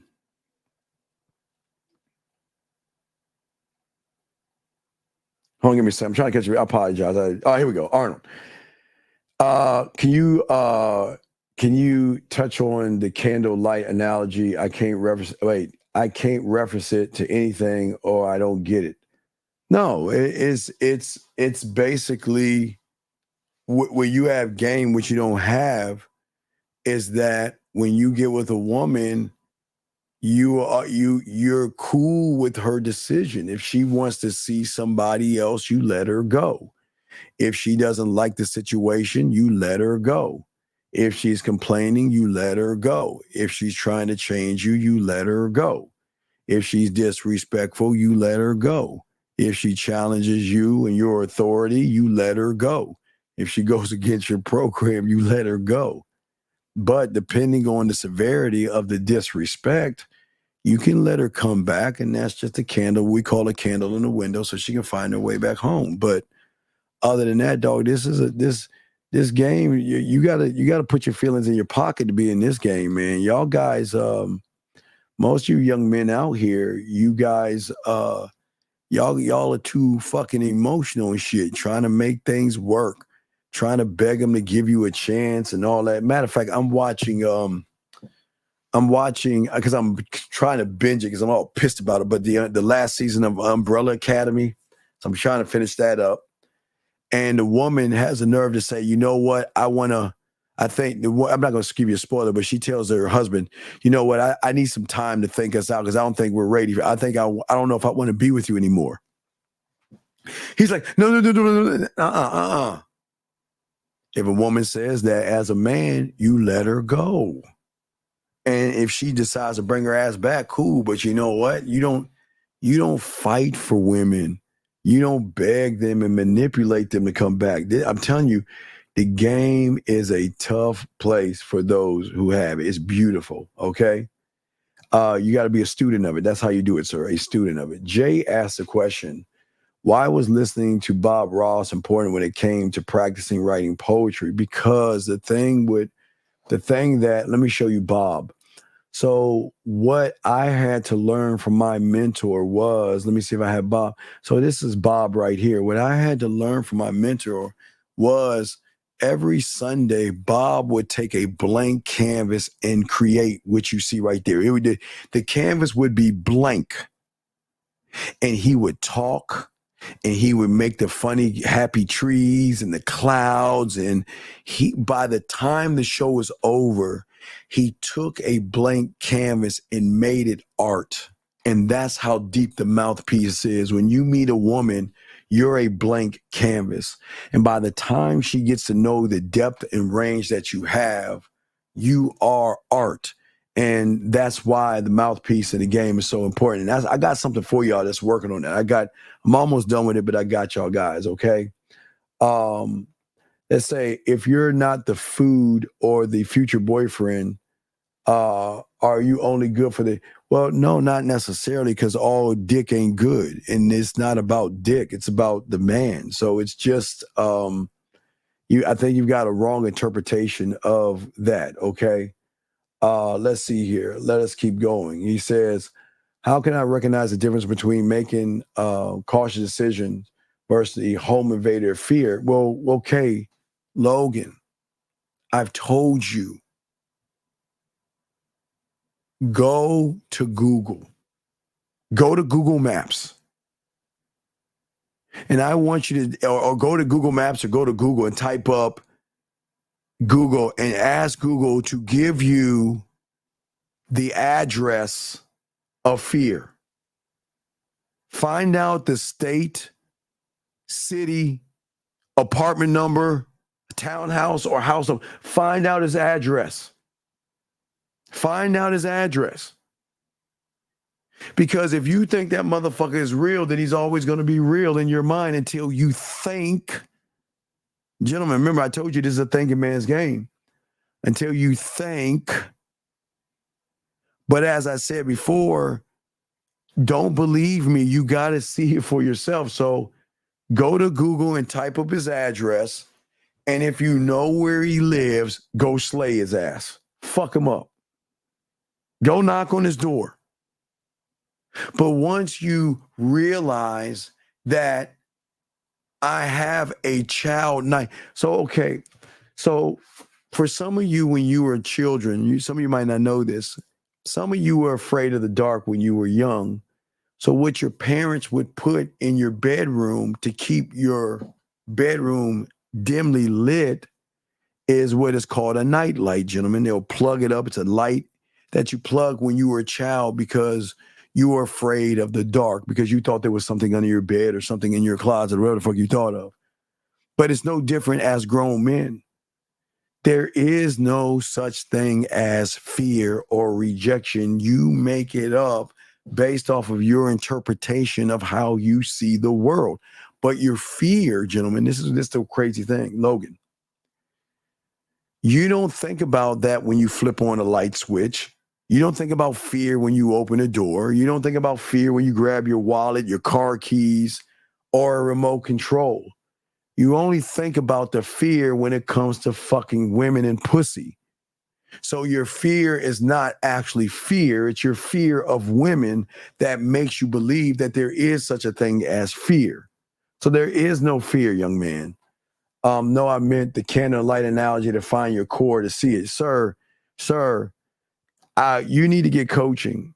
And if you bring that up again, I'm going to kick you the fuck out the room. Matter of fact, get out the room. I'll get out. Look, I'm going to give you a break. I'm going to give you a break.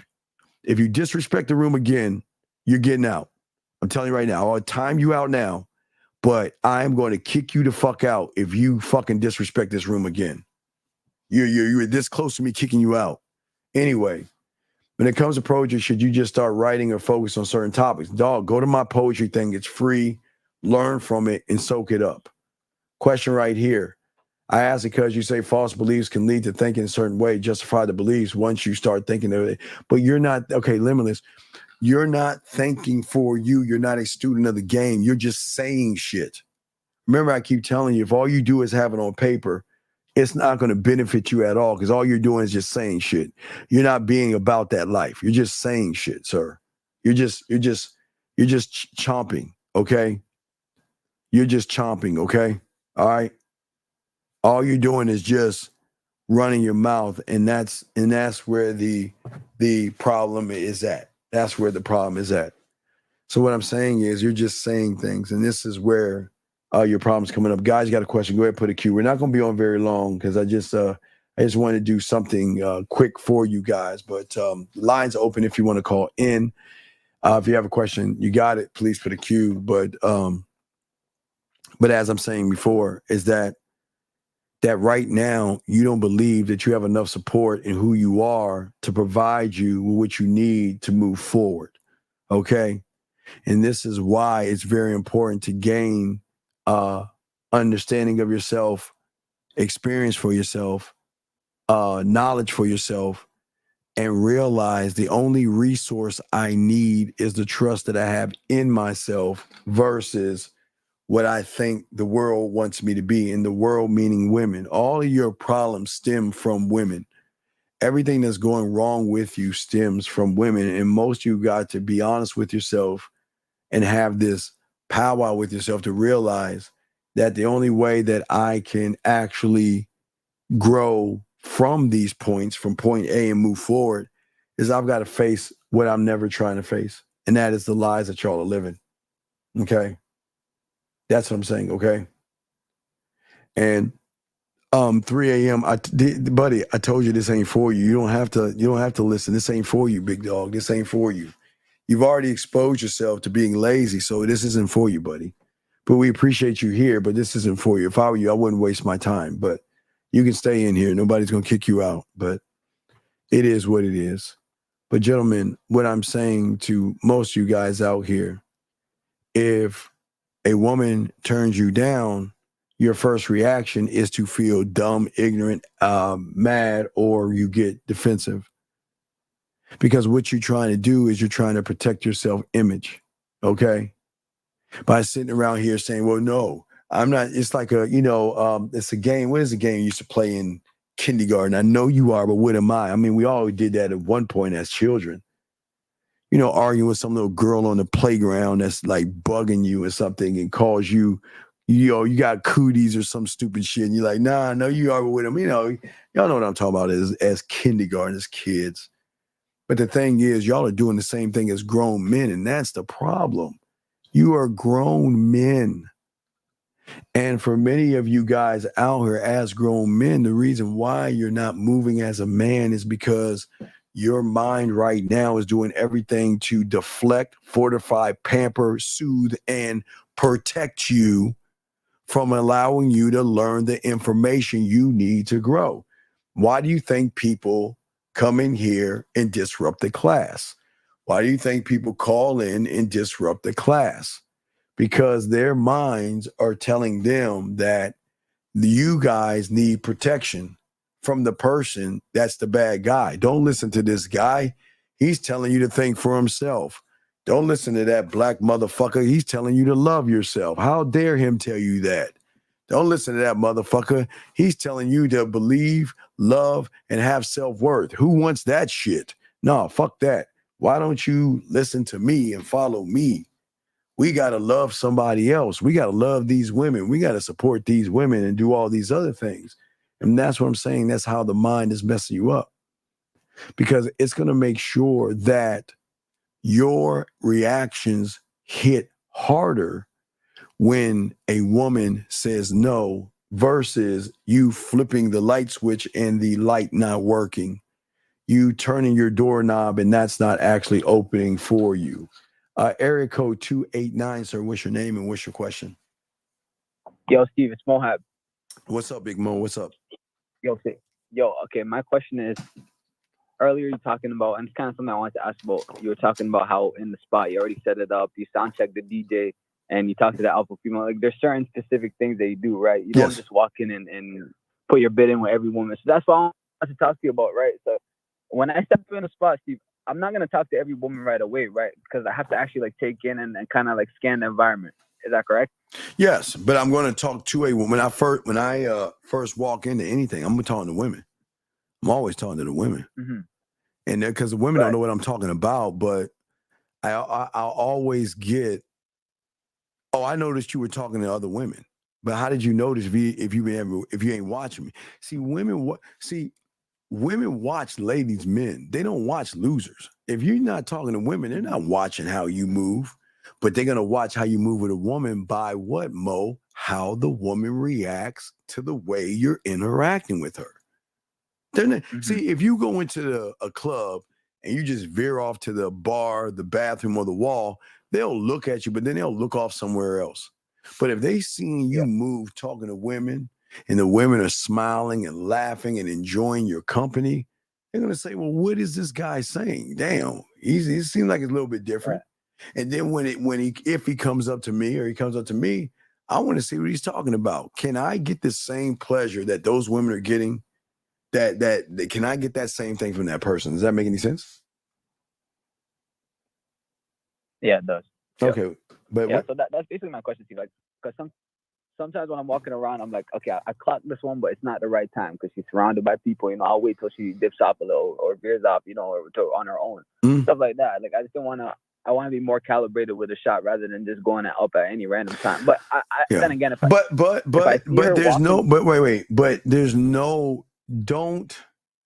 the one thing I keep telling y'all, stop trying to create this mythical thing called the perfect time, Mo.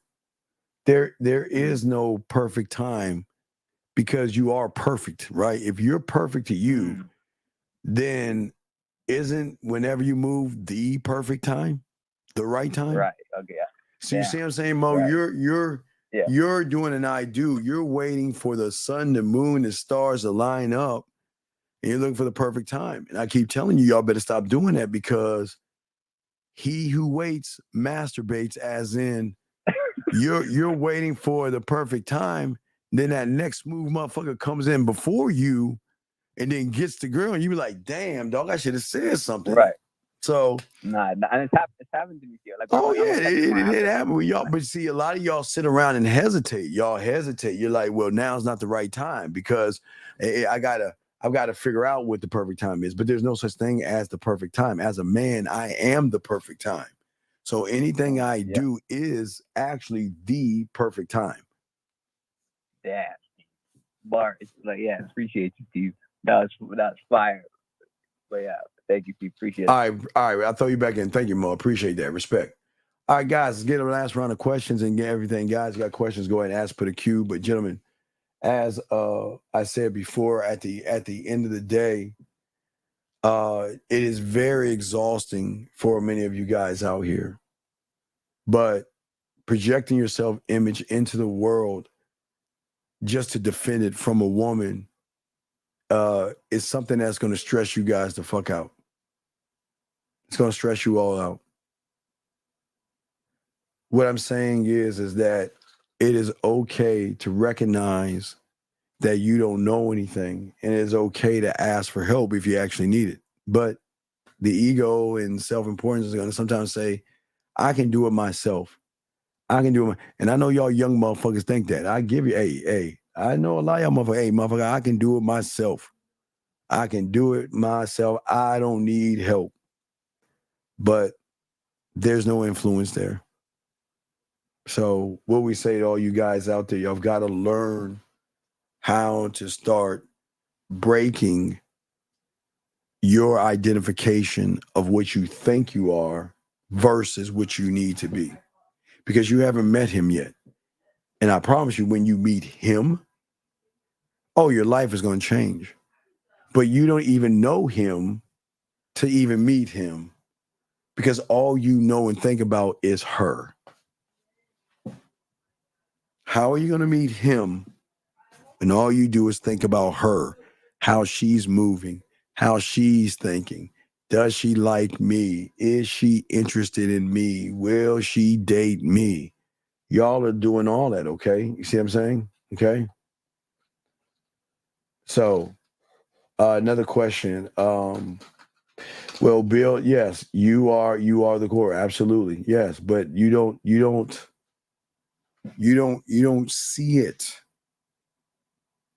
because all you guys do day in and day out. If you're not thinking about women, you're thinking about other men.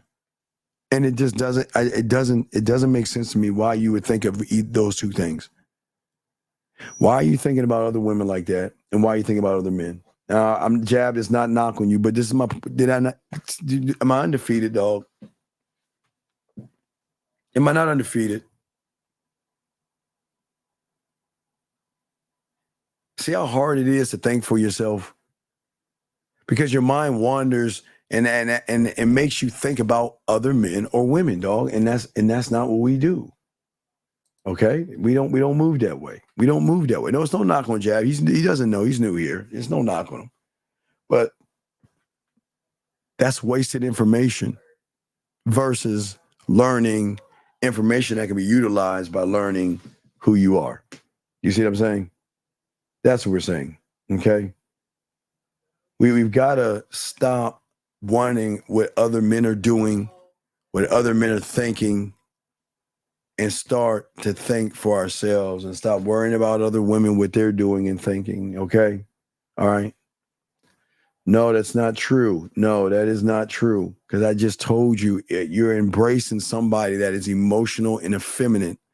So no, you don't embrace the stranger that's eating your food, has his feet up on your desk, and is destroying your life from the inside. Why would you embrace that person? Tell me. Why would you embrace somebody that doesn't believe in himself, that makes excuses, has anxieties, has fears, and has all these effeminate emotional feelings? Why would you embrace that? Tell me. Why would you embrace that person? Think. You guys are thinking man's game. That's all you're doing is embrace. Why are you embracing that? And as long as you're embracing it, you're not going to win in this thing. You're embracing the wrong stuff, thinking about the wrong things, and moving the wrong way, gentlemen. So last round of questions, y'all guys. We're about to wrap this up. Let me grab this. 772, what's your name? What's your question, sir? What's up? 772 going once. 772 going twice. 772. Hey, this is James. James, goodbye. We know you're the joke. Thank you, James. Bye. Anyway, as I said before to all you guys out there, what's very important for you guys out there, this is why the game is very important, okay? We want to make sure, guys, that the successes that you have got to be yours and yours alone, okay? That's what we're saying to you guys out there, okay? And no, James, we're not going to answer the phone from you, James. We're not going to hear your racism or antics or anything like that. Sorry, James, it's not for you. Find somebody else, James, okay?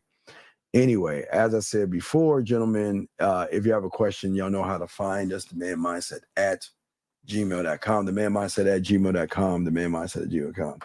Or so no, that's not. Don't ever ask a man that homophobic question. Don't ever ask a man that because he's gonna pull your punk card, dog. You can't talk. This is what I keep trying to tell y'all, man. Y'all gotta watch who y'all hang out with. If you hang out with other guys that answer this question and don't want to punch you in your fucking face, then you're around some wrong people, okay? Okay, you gotta, young man, you gotta grow up. You gotta grow up. And you have got to think that when you're talking to real motherfuckers, that's disrespectful. Because they're gonna ask, why the fuck do you care what the fuck I was doing at 24 years old? Hey, now if it's a woman, I mean, that's okay, but you're a grown-ass man asking about what another man is doing when that has nothing to do with you. And the reason you're doing it for is it's really weird, man. It's really weird. It's really odd. It's odd. So as I'm saying to you guys out there, last round of questions. If you haven't, go ahead and ask. We got y'all, okay? Well, okay, sir.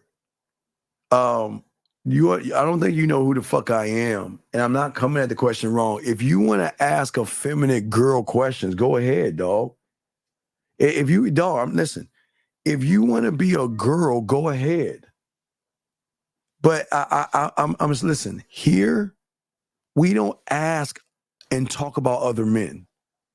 Here, we are not homophobic. Here, we don't think about men like that. So if you want to do that, please go ahead. But just please, I ask you, don't bring that homophobic stuff here. This is not for guys wanting to get to know guys. I'm sorry. Okay? If you are a woman, that is an okay question to ask. But if you're a guy, you're in the wrong room. That's all I'm saying. Okay, sir? So I'm just being honest with you. If you want to ask that feminine ass shit, do it somewhere else. Just don't disrespect me or these young guys who are trying to learn how to be men. Okay, that's all I'm asking. You can ask those questions to your other butt buddies, but not here. This is a man space. We don't talk in homosexuality. This is, and again, if you like men and that's okay. There's always a room for that. We're not gay bashing or anything like that. If you like guys and you want to sleep with guys and you want to learn about guys, there are other rooms to do that, but not here. Here is man stuff. That's all I'm saying. This is man stuff. This is what men do, okay? That's all I want to say about that. But anyway, guys, we appreciate you guys out here soaking up this game, gentlemen. Guys, the birthday discounts are there. Just go to the Man Mindset, gentlemen, and chop that up. But guys, got a question. And if you want to actually start your pathway, gentlemen, y'all can easily start it. Go into the manmindset@gmail.com, the manmindset@gmail.com, the manmindset@gmail.com. All right, guys, we're going to go wrap this up. We'll see you guys tomorrow night with Dana and a late show. I'm still trying to see if I'm going to see that fucking movie, man. Fuck. But anyway, man, yeah, it's football, so I got to get the fuck on, man. All right, guys, appreciate you guys. Please appreciate yourself, man, and we are out.